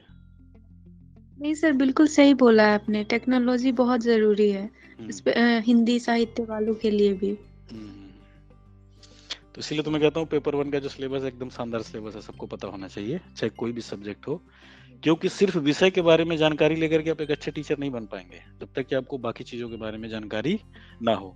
क्योंकि किसी भी टॉपिक को समझाने के लिए आपको जो इंटरडिसिप्लिनरी कर रखा ना NEP 2020 में, न्यू एजुकेशन पॉलिसी 2020, इंटरडिसिप्लिनरी अंतरानुशासनिक, जिसका मतलब कि एक विषय के साथ कई सारे विषयों को जोड़ करके बताना है। जैसे हिंदी साहित्य पढ़ाते हुए आपको मनोविज्ञान पता होना चाहिए, साइकोलॉजी, आपको फिलोसॉफी पता होना चाहिए, दर्शन शास्त्र, आपको सोशियोलॉजी पता होना चाहिए, समाज शास्त्र, पॉलिटिकल साइंस पता होना चाहिए, राजनीति विज्ञान, ठीक है। इसके साथ ही आपको इतिहास पता होना चाहिए, हिस्ट्री पता होना चाहिए। और किसी भी टॉपिक को समझाते हुए मनोविज्ञान से उतना ही मदद लेना जितना कि उस विषय को समझाया जा सके। मनोविज्ञान पढ़ाने नहीं लगना, ये भी ध्यान रखना है टीचर को। तो उसी को इंटरडिसिप्लिनरी कहते हैं। और जब आप सिनॉप्सिस बना करके ले जाएंगे PhD में, तो ये भी देखते हैं कि इन्होंने इंटरडिसिप्लिनरी किया है कि नहीं किया। अच्छी यूनिवर्सिटीज की बात कर रहा हूँ मैं। तो कई लोगों को पता ही नहीं होता कि इंटरडिसिप्लिनरी क्या होता है, तो फिर थोड़ा सी दिक्कत होती है। लेकिन अगर आपने बता दिया क्या होता है तो फिर कोई रोक नहीं सकता PhD में एडमिशन होने के आपका। तो जितनी छोटी छोटी चीजें मैं बता रहा हूँ, इस पे लोगों को अंडरस्टैंडिंग नहीं है या जवाब नहीं पता होता है, इससे PhD में एडमिशन होने के चांसेस उनके कम हो जाते हैं। लेकिन अगर आप इन चीजों को बता पाते हैं तो विश्वास कीजिए कि जो कमेटी बैठी है, सिलेक्शन कमेटी, उस पर आप निश्चित रूप से एक बेहतर छाप छोड़ के आएंगे, जो कि आपको शॉर्टलिस्ट करने में मदद करेगा। क्योंकि बेसिक कॉन्सेप्ट ही वो चेक करते हैं, क्योंकि बाकी तो आपको रिसर्च मेथोडोलॉजी तो पढ़ाएंगे ही, 6 महीने का रिसर्च वर्क होगा, उसमें यही बताया जाएगा रिसर्च कैसे करते हैं आपको। वो तो बस ये देखेंगे कि आपके अंदर रिसर्च करने की कितनी क्षमता है, आपके अंदर चीजों को सीखने की कितनी रुचि है, कितने इंटरेस्टेड होते हैं आप चीजों को पढ़ते हुए, और आप रिसर्च करना चाहते हैं सच में या ऐसे ही चले आए हैं, ठीक है। तो ये चीजें देखी जाती है। तो स्टेप 4 होता है रिसर्च डिजाइन, जिसमें कि आपका सैंपल डिजाइन भी होता है, इंक्लूडिंग सैंपल डिजाइन। डिजाइन का मतलब सिंपल सा आप लोग समझिए कि ब्लूप्रिंट कह सकते हैं इसको। और ब्लूप्रिंट को क्या बोल सकते हैं, जैसे आप नक्शा बोल सकते हैं। जैसे आप घर का एक मैप बनवाते हैं, पहले घर बनवाने से पहले सीधे घर बनवा देते हैं कि पहले उसका एक मैप बनवाते हैं? क्या करते हैं आप लोग? मैप बनवाते हैं। मैप बनवाने का मतलब ये कि कोई चीज कैसी होगी उसकी एक डिजाइन बना लेना, ठीक है। रिसर्च डिजाइन और रिसर्च मेथड में क्या अंतर होता है, ये पेपर 1 में मैं डिटेल में बताता हूँ। इस क्लास में पॉसिबल नहीं है, मैं बहुत सारी चीजें छोड़ रहा हूँ जो मैं डिटेल में बता सकता हूँ, लेकिन स्किप कर रहा हूँ उसको, क्योंकि फिर ये क्लास बहुत लंबी हो जाएगी और खत्म नहीं हो पाएगा इसमें, ठीक है। तो रिसर्च डिजाइन में अभी बस इतना समझिए कि ब्लूप्रिंट बनाना होता है, नक्शा बनाना होता है। और जब आप डिजाइन बना लेते हैं तो आपको समझ में आता है कि जो घर बनाने के लिए मुझे क्या क्या चीजें चाहिए। जैसे कितने कमरे बनाने हैं, 5 कमरे बनाने में हर कमरे में 2 विंडो लगेगा, तो मुझे कितने विंडो चाहिए, 10 विंडो की जरूरत है, तो आपने मंगा लिया। कितने दरवाजे चाहिए, 5 कमरे तो 5 दरवाजे हो गया, ठीक है। किचन के लिए क्या चाहिए, वो तो बालू गिट्टी सीमेंट ईंट कितना चाहिए वो सारा मंगा लिया। नहीं पता चला कि आपने डिजाइन नहीं बनाया और सीधे मिस्त्री को बुला दिया, वो बनाना शुरू कर दिया, पता चला कि अब तो विंडो ही नहीं है, तो विंडो का वेट कर रहे हैं बैठ के। या कंक्रीट कितनी डलेगी ये नहीं पता है, पता चला कमरा यहाँ बनाना था वहां बना दिया, फिर तोड़ फोड़ कर रहे हैं। तो फिर जो काम इजीली हो सकता था, जल्दी हो सकता था, वो बहुत लेट में होगा। मोस्टली लोग PhD में यही काम करते हैं, उनके पास डिजाइन ही नहीं होता है। डिजाइन होने का मतलब ये कि उनको पता ही नहीं होता है कि आगे क्या करना है, ठीक है। जब आपको ये पता होगा कि आगे क्या करना है, तब आप रुकेंगे नहीं, आप आराम से PhD लिखेंगे, स्मूथली लिखेंगे, कोई दिक्कत नहीं आएगी आपको। और आगे क्या करना है ये तभी आपको पता होगा जब आपके पास एक मैप होगा जो आपने पहले बना रखा है, ठीक है। एक चैप्टर लिख लिया, दूसरा चैप्टर कैसे लिखे समझ में नहीं आ रहा है, कलम चल ही नहीं रही है, क्या लिखूं समझ में नहीं आ रहा है कुछ, क्योंकि कोई मैप ही नहीं है आपके पास। तो research design play a crucial role to how to find out your solution about your research, about your conclusion। तो रिसर्च डिजाइन आपके जैसे नक्शा आपके लक्ष्य तक ले जाने में बहुत इंपॉर्टेंट रोल प्ले करता है कि कौन सा रास्ता सही तरीके से जाएगा, वही काम करता है रिसर्च डिजाइन। जिसके पास रिसर्च डिजाइन होगा, कमेटी पूछ ले सवाल, ऐसा हो ही नहीं सकता उसका जवाब ना हो, पूरा जवाब देगा कि ऐसे करूंगा, ऐसे करूंगा, ये करना है, वो करना है, सारी चीजें। और फिर कमेटी को लग जाता है कि नहीं इसको ठीक ठीक जानकारी है, और बाकी तो हम रिसर्च मेथोडोलॉजी में बता ही देंगे इसको। तो रिसर्च डिजाइन आपको अच्छे से आना चाहिए। रिसर्च डिजाइन 4 चौथा स्टेप है इसका। स्टेप 5 क्या है? Data collection. Data collection. अभी मैंने क्या बोला, अगर आपके पास मैप होगा तभी तो आप कलेक्शन कर पाएंगे कि इसमें सीमेंट कितना लगेगा, बालू कितना लगेगा और कंक्रीट कितना लगेगा, इसमें विंडो कितने आएंगे। तो कलेक्शन ऑफ डेटा, और collection of data depends upon research design. जब आपके पास ब्लूप्रिंट होगा कि इस चैप्टर में मुझे क्या करना है, इस चैप्टर में मुझे क्या करना है, और मुझे कैसे अपने समस्या के समाधान तक पहुंचना है, मुझे 5 चैप्टर की जरूरत है या 6 चैप्टर की जरूरत है, ठीक है। तो रिसर्च डिजाइन से ही आपका कलेक्शन ऑफ डेटा के बारे में पता चलता है। अगर आपके पास डिजाइन नहीं है तो फिर डेटा का कलेक्शन ठीक तरीके से नहीं होगा।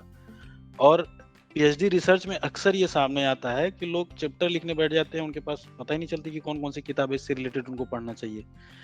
आप जिस टॉपिक पे लिख रहे हैं, रिसर्च आर्टिकल लिख रहे हैं या पीएचडी थीसिस लिख रहे हैं, सबसे पहले उससे रिलेटेड आपको सारी चीजों को, जो रिलेटेड डेटा है वो आपको बढ़िया से ऑब्जर्व करना है, प्रोसेस करना है, एनालाइज करना है।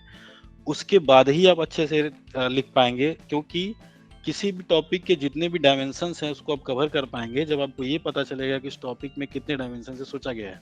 और ये आपको तभी पता चलेगा कि उस पर क्या क्या चीजें लिखी गई हैं, क्या क्या रिसर्च आर्टिकल्स हैं, जब आप ये फाइंड आउट करेंगे। तो research design play a crucial role to recollect a data to acquisition of data. तो डेटा के कलेक्शन में बहुत इंपॉर्टेंट रोल प्ले करता है, ठीक है। जब तक आपके पास मैप नहीं होगा आप डेटा इकट्ठा नहीं कर पाएंगे। तो इसको क्या बोलते हैं, आंकड़ों या तथ्यों का संकलन करना, ठीक है। तो तथ्यों का संकलन करना, इसका स्टेप 5 रिसर्च का सबसे इंपॉर्टेंट स्टेप है। अगला स्टेप क्या है, क्या होता है?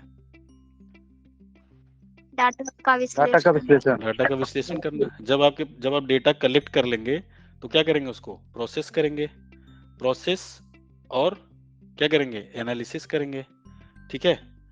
जब डेटा ठीक होगा तो एनालिसिस भी ठीक होगी कि नहीं होगी, ठीक होगी। अगर डेटा ही ठीक नहीं होगा तो फिर एनालिसिस में दिक्कत आ सकती है, ठीक है। तो डेटा को एनालाइज करना है कि रिसर्च डिजाइन के आधार पर जिन डेटा का आपने कलेक्शन किया है उनका एनालिसिस कैसे किया जाए।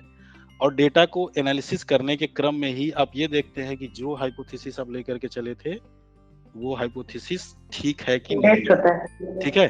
तो हाइपोथेसिस का टेस्ट होता है यहाँ पे स्टेप 6 में, कि जो डेटा आप लेकर के चले थे, जो हाइपोथेसिस आप लेकर के चले थे, जो डेटा उसके आधार पर आपने इकट्ठा किया अनुमानों के आधार पर, वो उनकी पूर्ति करते हैं कि नहीं करते हैं, वो उनको प्रमाणित करते हैं कि नहीं करते हैं, ठीक है।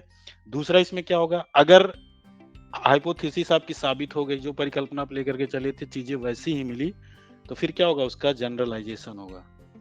जनरलाइजेशन का मतलब सामान्यकरण कर लेना, ठीक है, सामान्य करना, जो सबके लिए हो जाएगा वही चीज, कि अब कोई भी चाहे तो उसको क्रॉस चेक कर सकता है। जनरलाइजेशन का मतलब यही होता है कि सबके लिए कोई भी आकर के चेक करेगा तो वही निकलेगा। ऐसा नहीं कि एक आदमी बोलेगा कि कौवा काला है तो उसी के लिए काला रहेगा, बाकी के लिए नहीं रहेगा। कोई भी आकर के चेक कर सकता है कि कौवा काला है कि नहीं है, ठीक है।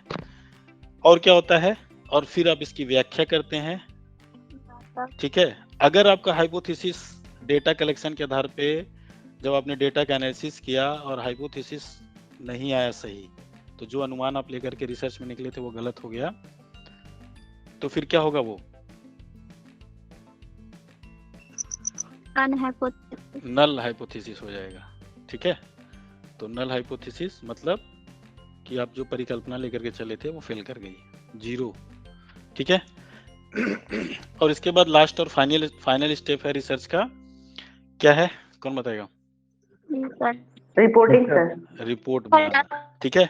तो जब हाइपोथेसिस आपकी जस्टिफाइड हो गई, जनरलाइज कर दिया आपने, तो फिर आप बनाएंगे रिपोर्ट और आ जाएगा आपका रिजल्ट्स, ठीक है। तो इसको क्या बोलते हैं, कंक्लूजन या निष्कर्ष, ठीक। तो ये देखिए स्टेप रिसर्च के स्टेप्स हुए, 7 स्टेप्स, जो कि मोस्ट इंपॉर्टेंट स्टेप्स है। हर परीक्षा में से सवाल पूछा जाता है। मोस्टली रिसर्च करने वाले लोगों को इसके बारे में बेसिक क्लियरिटी नहीं है, कंफ्यूजन ज्यादा है इस पे। तो रिसर्च सिनॉप्सिस जब आप बनाने जाते हैं तो सबसे पहले आपको ये पता होना चाहिए कि रिसर्च क्या होता है। इस पे हमने डिटेल में बात किया। और रिसर्च में प्रॉब्लम आपके सामने जो होती है उसको कैसे फाइंड आउट करना है, समस्या की जड़ तक कैसे जाना है, समस्या से रिलेटेड जो किताबें हैं, पुस्तकें हैं, मैगजीन है, न्यूज़पेपर है, या जो सिनेमा है, जो डॉक्यूमेंट्रीज है, उस पे आपको कैसे फाइंड आउट करना है, ठीक है। रिसर्च के स्टेप्स में डेटा जो हाइपोथेसिस आपकी होगी, हाइपोथेसिस के बाद आप कैसे रिसर्च मैप बनाएंगे, रिसर्च डिजाइन बनाएंगे, रिसर्च डिजाइन कैसे आपको डेटा कलेक्शन में मदद करता है, ठीक है। और फिर डेटा कलेक्शन जब ठीक तरीके से होता है तो आपका जो डेटा का प्रोसेसिंग और एनालिसिस वाला पार्ट है वो भी ठीक तरीके से होता है, और फिर आप फाइंड आउट कर पाते हैं कि जिस हाइपोथेसिस को, जो समस्या आपने लिया था रिसर्च टॉपिक में और उसका समाधान के लिए जो आपने अनुमान लगाया था, वो अनुमान ठीक था कि नहीं था, ठीक है। अगर अनुमान ठीक था तो फिर वहां पे आपका एक नया ज्ञान लेकर के आप आते हैं, एक नया सिद्धांत लेकर के आते हैं, और सिद्धांत वो जनरलाइज होता है, फिर आप निष्कर्ष को लेकर के आते हैं। मैंने आपको पैरेलली ये बताया कि जब आप समस्या का निर्धारण करते हैं, समस्या यही आपका क्या होता है, सिनॉप्सिस का टॉपिक होता है, क्योंकि टॉपिक अपने आप में एक समस्या होती है जिसको आप ले करके चलते हैं पढ़ते हुए, ग्रेजुएशन के दौरान, पोस्ट ग्रेजुएशन के दौरान, जो भी आपका एरिया ऑफ इंटरेस्ट होता है, चाहे हिंदी लिटरेचर हो, हिस्ट्री हो, पॉलिटिकल साइंस हो, ज्योग्राफी हो, व्हाटएवर हो, तो उसमें जो आपका होता है उसी से आप फाइंड आउट करते हैं कि मुझे इस टॉपिक पे काम करना है, उसको बोलते हैं प्रॉब्लम, ठीक है। तो टॉपिक ही आपका प्रॉब्लम होता है। तो सिनॉप्सिस क्या है? सिनॉप्सिस पे अगर हम बात करें तो पीएचडी थीसिस का जो सिनॉप्सिस होता है, इसको बोलते हैं summarised version, summarised version of your PhD thesis, ठीक है।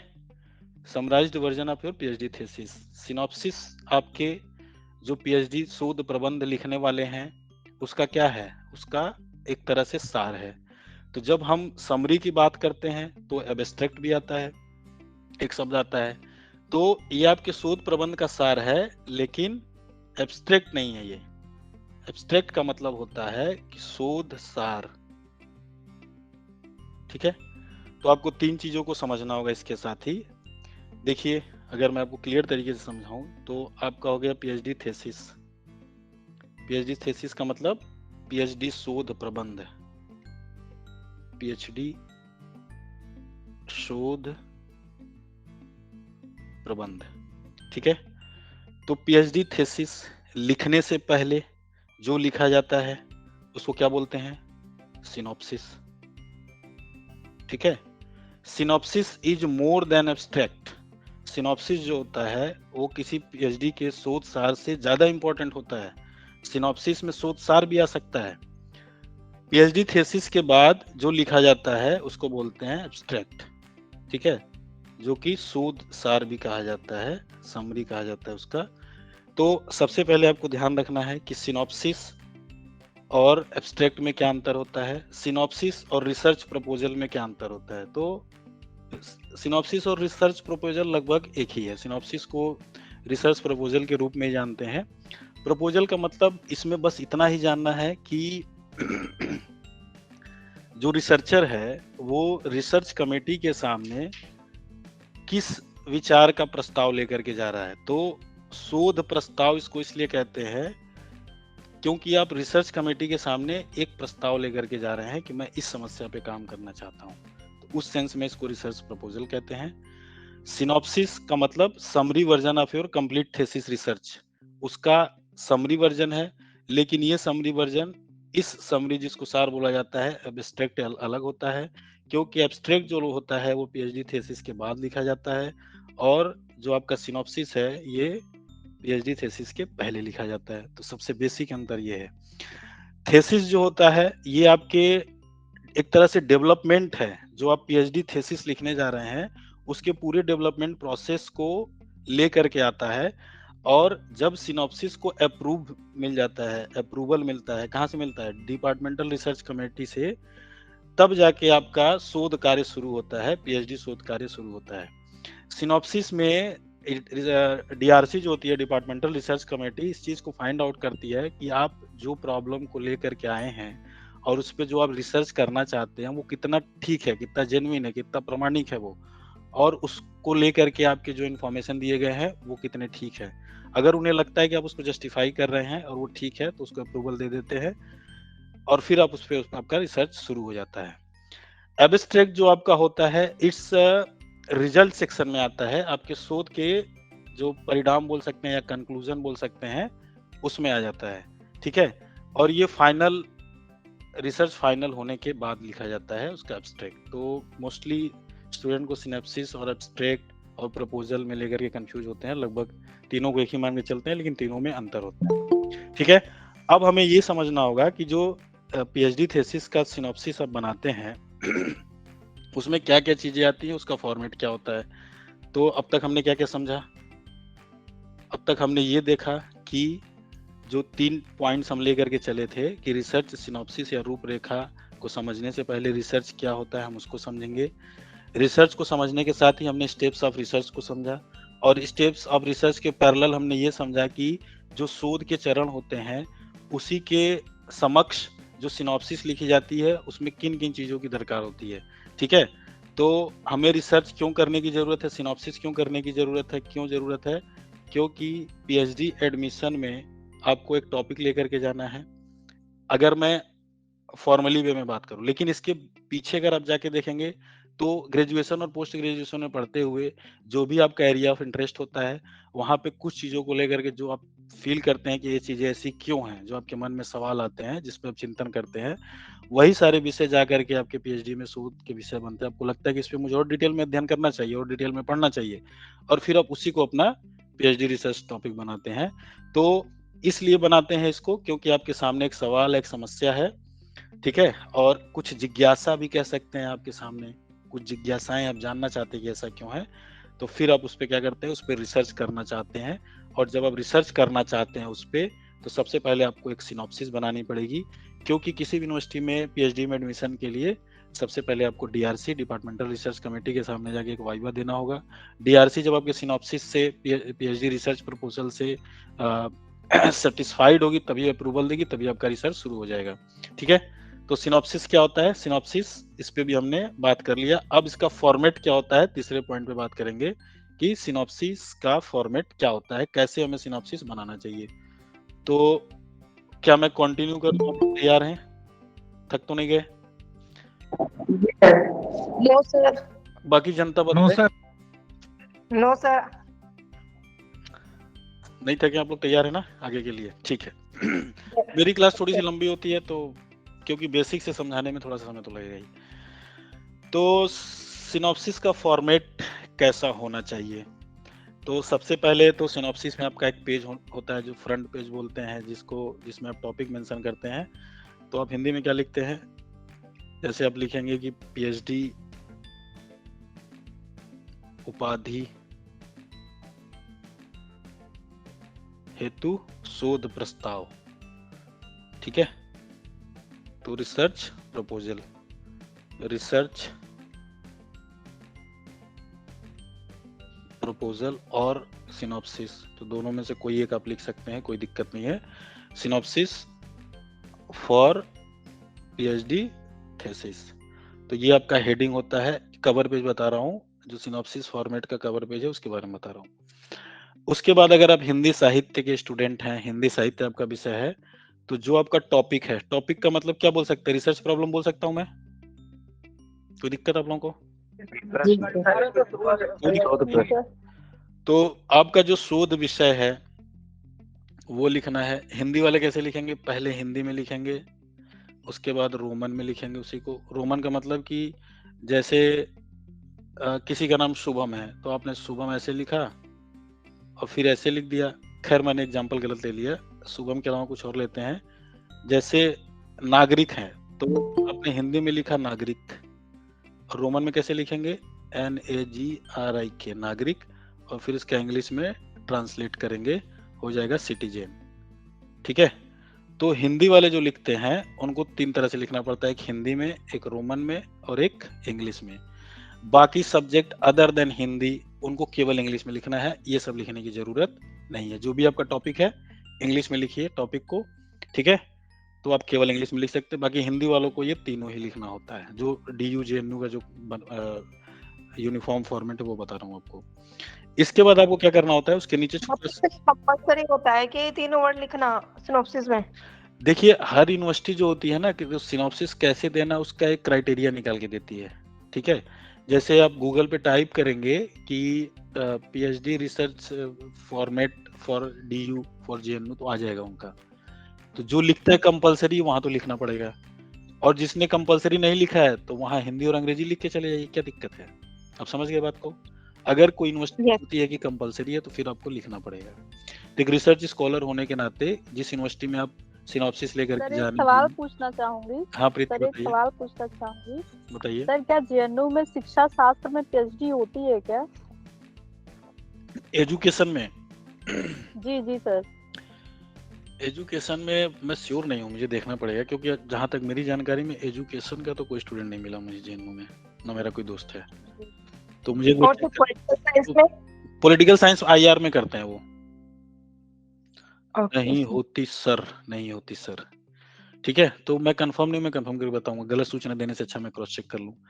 मतलब अभी के लिए जो मुझे पता है कि नहीं होती है, लेकिन मैं इसलिए नहीं बता रहा हूँ क्योंकि मैं कंफर्म नहीं, तो एक बार मैं क्रॉस चेक करूंगा फिर आपको बता दूंगा। ठीक है, एक टीचर का काम ये है कि वो क्लास में गलत सूचना ना दे, क्योंकि सबको सब कुछ नहीं आ सकता ना, सबकी लिमिटेशंस है। हाँ, तो जहाँ पे नहीं आता है वहां पे स्वीकार कर लेना है, भाई मुझे नहीं आता है, देखना पड़ेगा एक बार। तो आप लोग भी ऐसा ही करेंगे टीचर बनने के बाद, ऐसी उम्मीद जी बिल्कुल। ठीक है, तो आगे बढ़ते हैं। इसमें आपको फिर क्या लिखना है, आप इसमें छोटा सा लिख सकते हैं कि यह शोध प्रस्ताव, ठीक है, रिसर्च प्रपोजल किसके लिए है? पीएचडी का वाइवा के लिए है। ठीक है, तो उसको क्या बोल सकते हैं? पीएचडी वाइवा या मौखिकी, ठीक है, हेतु तैयार किया गया है, आप ऐसा लिख सकते हैं। इंग्लिश वाले इसका इंग्लिश वर्जन लिख लेंगे कि this research proposal has been prepared for PhD viva in Delhi university, लिखना चाहे तो लिख सकते हैं, हालांकि नीचे लिखेंगे तो जरूरत नहीं है उसकी। तो ये हो गया आपका पहला पेज। इसमें हमने सबसे पहले क्या लिखा? हमने एक टाइटल या टॉपिक लिखा जो आपका है, उसके बाद हमने उसके बारे में बताया। फिर यहाँ पे आप लिख सकते हैं कि प्रेजेंटेड बाय या प्रस्तुतकर्ता। ठीक है सर, हाँ जी, तो इंडेक्स तैयार करना होगा, फिर तो क्या करना होगा? इंडेक्स तैयार करना होगा एक तरीके से। जब हम स्टार्टिंग के पेज में ये सब टॉपिक्स लिखेंगे कि हमारा टॉपिक ये है, तो इस तरीके से इंडेक्स तो रेडी करना होता है। इंडेक्स बनाने की इसमें जरूरत नहीं है, टेबल ऑफ कंटेंट में जब आएंगे तब बनाएंगे। आपको इसमें जो फॉर्मेट है ना, देखिए ये पेज आपका ऐसे है, ठीक है, यहाँ पे ऊपर आपने लिखा कि पीएचडी उपाधि हेतु research proposal for PhD thesis, यहाँ पे आपका टॉपिक आ गया, उसके बारे में आपने बताया। फिर आपका यहाँ पे नेम आ जाएगा, नेम ऑफ स्कॉलर, तो नेम ऑफ रिसर्च स्कॉलर जो भी आपका नाम है यहाँ पे लिखिए। उसके बाद आपको क्या करना है, यहाँ पे लोगो लगा सकते हैं जेएनयू का, डीयू का, और फिर लिख सकते हैं पूरा एड्रेस कि दिल्ली हिंदी विभाग या एजुकेशन डिपार्टमेंट या department of physical science, environmental science, whatever, university of Delhi. ठीक है, तो डिपार्टमेंट, यूनिवर्सिटी का नाम और फिर एड्रेस नई दिल्ली या इलाहाबाद, प्रयागराज, व्हाटएवर, और फिर ईयर लिखना है आपका कि ईयर कौन सा है। तो this is your first page जो आपका ऐसे बनेगा। यहाँ पे क्या आएगा? प्रस्तुतकर्ता का नाम, आपका रिसर्च स्कॉलर का नाम आएगा, प्रेजेंटेड बाय, ठीक है, व्हाटएवर योर नेम आप लिख सकते हैं यहाँ पे, और यहाँ पे लोगो लगा सकते हैं उसका, जेएनयू का लोगो लगा सकते हैं, जो भी लगाना चाहे, इलाहाबाद यूनिवर्सिटी का लगा सकते हैं। तो ये क्या है आपका? ये फर्स्ट पेज है। बहुत सारे लोगों को यही नहीं पता होता है कि फर्स्ट पेज पे क्या लिखें, बहुत सारे स्टूडेंट परेशान रहते हैं, तो मैंने पहले फर्स्ट पेज का फॉर्मेट बनाया। तो ये क्या है? ये कवर पेज है आपका, जिसको बोलते हैं front page of synopsis. Synopsis format में सबसे पहले हमने देखा फ्रंट पेज। क्या सबको क्लियर है फ्रंट पेज, या इससे रिलेटेड कोई सवाल है आपका? High clear sir. ओके, आगे बढ़े। तो फ्रंट पेज बनाने के बाद सबसे पहले क्या शुरू करेंगे? इंट्रोडक्शन। इंट्रोडक्शन लिख सकते हैं आप, ठीक है, बैकग्राउंड लिख सकते हैं। देखिए मैं आपको ये बता रहा हूं कि इसके अंदर क्या आना चाहिए। हर यूनिवर्सिटी जो होता है कुछ कुछ अलग कर देता है टॉपिक का नाम, तो अगर आप वहां से फॉर्मेट उठाएंगे तो सब लिखा हुआ मिल जाएगा आपको, वही लिखना है। लेकिन दिक्कत टॉपिक में नहीं है, दिक्कत ये होती है कि उसमें लिखना क्या है। मेन चीज ये है, ठीक है। तो इंट्रोडक्शन या बैकग्राउंड में आपको यही बताना होता है कि आपने वो रिसर्च टॉपिक क्यों चूज किया, so why you choose that, क्यों चूज किया आपने, ठीक है, कहाँ से मिला, क्या भूमिका रही, क्या पृष्ठभूमि है। जैसे मैंने जो पीएचडी रिसर्च किया तो मुझे एमए के दौरान जो मेरा फील्ड था उसमें मुझे बार बार दिमाग में आता था कि ऐसा क्यों है। तो फिर उस पे और मेरा इंटरेस्ट बढ़ता गया। फिर मैंने और सारी किताबें पढ़ी, प्रोफेसर से बात किया, फिर मैंने डिसाइड किया कि आगे चल के मैं इस पे रिसर्च करूंगा क्योंकि मुझे मजा आता है इसको पढ़ करके। और फिर सर आपका विषय क्या था? मेरा विषय मैं बता दूंगा आपको। ठीक है, तो फिर उस पे मैं आपको बता रहा हूँ कि कैसे फाइंड आउट करते हैं, क्या क्या बैकग्राउंड रहा उस टॉपिक को चूज करने के पीछे, क्या बैकग्राउंड था आपका, कैसे वो टॉपिक आपने चूज किया और कैसे आपने रिसर्च करने का उस पर विचार किया। ये सारी चीजें बैकग्राउंड में आती है, इंट्रोडक्शन में आती है। ठीक है, तो इंट्रोडक्शन और बैकग्राउंड में आपको ये सारी चीजें डिटेल में बतानी होती है। तीसरे नंबर पे आपको क्या बताना है? तीसरे नंबर पे बताना है कि आपका रिसर्च का एरिया क्या है, स्कोप क्या है और ऑब्जेक्टिव क्या है। ऑब्जेक्टिव का मतलब कि जो आपने रिसर्च का टॉपिक चूज किया है वो किससे संबंधित है, उसमें क्या संभावनाएं हैं। तो उसको लिख सकते हैं क्षेत्र, संभावनाएं एवं उद्देश्य। तो आपको क्या करना है, सबसे पहले एरिया, इसके बारे में आपने लिखा क्या क्या है, फिर स्कोप, इसके बारे में आपने लिखा, फिर ऑब्जेक्टिव, इसके बारे में आपने लिखा कि किस क्षेत्र से रिलेटेड है, जो आपका समस्या है वो किस क्षेत्र से रिलेटेड है, उसमें क्या संभावना है और क्यों आप उस पर करना चाहते हैं, ये पूरा डिटेल में आप यहाँ पे बताएंगे। तो क्षेत्र, संभावना एवं उद्देश्य, यहाँ पे प्रस्तावना आप लिख सकते हैं या भूमिका लिख सकते हैं, हिंदी वालों के लिए बता रहा हूँ। ठीक है, उसके बाद जो आगे आपको बताना है, इसमें जब करंट लिटरेचर का आप पढ़ लेंगे तो क्या बताएंगे कि शोध की वर्तमान स्थिति क्या है उसमें। तो नंबर 4 उसमें रिसर्च का प्रेजेंट सिचुएशन क्या है या शोध की वर्तमान स्थिति क्या है, उस पे अब तक के कितने शोध कार्य हुए हैं। ठीक है, तो इसमें शोध की वर्तमान स्थिति क्या है, अगले टॉपिक में आपको ये बताना है। नंबर 5 में आपको बताना है सर्वे ऑफ एग्जिस्टिंग लिटरेचर, वर्तमान साहित्य कौन कौन से हैं, क्या क्या आप उस पर पढ़ने वाले हैं, वो सारी चीजों को बताना है। वर्तमान साहित्य का सर्वेक्षण या एग्जिस्टिंग लिटरेचर। ठीक है, तो शोध गंगा एक प्लेटफॉर्म है, वहां पे आप लोग जा सकते हैं और देख सकते हैं जो भी आपका टॉपिक है डालेंगे तो पता चल जाएगा किस यूनिवर्सिटी में क्या क्या रिसर्च कार्य हुए हैं। तो वहां से देखिए आप लोग, और मेंशन करना होता है कि वर्तमान साहित्य में क्या क्या पढ़ा।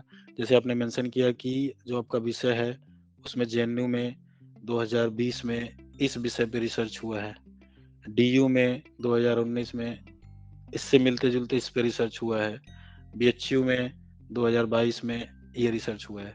तो ये जो सर्वे ऑफ एग्जिस्टिंग लिटरेचर जो सारी चीजें आती हैं, शोध अब तक के जो शोध कार्य का विवरण जो आप देते हैं, तो इससे एक अलग इंप्रेशन पड़ता है रिसर्च कमेटी के सामने, और उनको ये समझ में आता है कि जो सामने स्टूडेंट बैठा है बहुत सीरियस स्टूडेंट है, उसने ठीक ठीक यूनिवर्सिटीज का चेक किया हुआ है। और कई बार तो उन्हें पता ही नहीं होता कि बोलते अच्छा इस पे हुआ है बीएचयू में शोध, क्या बात है, बहुत बढ़िया, गुड, कहाँ थे आप अब तक, आइए जल्दी से पीएचडी में एडमिशन लीजिए हमारे यहाँ। ठीक है, तो आपको सर्च करना होता है, सारी यूनिवर्सिटी के रिसर्च लिस्ट है, मिल जाएंगे आपको। शोध गंगा बताई दी आपको, लिंक मैं शेयर कर दूंगा ग्रुप में, तो वहां से आप लोग देख सकते हैं। उस पर आप एक वर्ड डालेंगे तो उससे रिलेटेड जितने आपके सामने, उसका पीडीएफ डाउनलोड कर सकते हैं आप, उसको पढ़ सकते हैं, रेफरेंस देख सकते हैं कौन कौन सी किताबें पढ़ के उन्होंने लिखी है। ठीक है, तो जो अब तक के शोध कार्य हुए हैं उसके बाद आपको ये बताना अगले पॉइंट में कि आपका शोध कार्य इनसे अलग कैसे है। ठीक है, तो इस वाले में आपको लिखना है कि प्रस्तुत जो आपका शोध कार्य है उसमें नवीनता क्या है। अदर भाषा में क्या बोलेंगे कि जो आपका रिसर्च टॉपिक है वो अब तक के हुए शोध कार्य से अलग कैसे है। ठीक है, अब तक के हुए शोध कार्य से अलग कैसे है। जब भी इस तरह की चीजें आप बताते हैं तो बुलेट पॉइंट्स में बताइए, पॉइंट्स में बताइए कि ये अलग है, ये अलग है, ये अलग है, ये अलग है।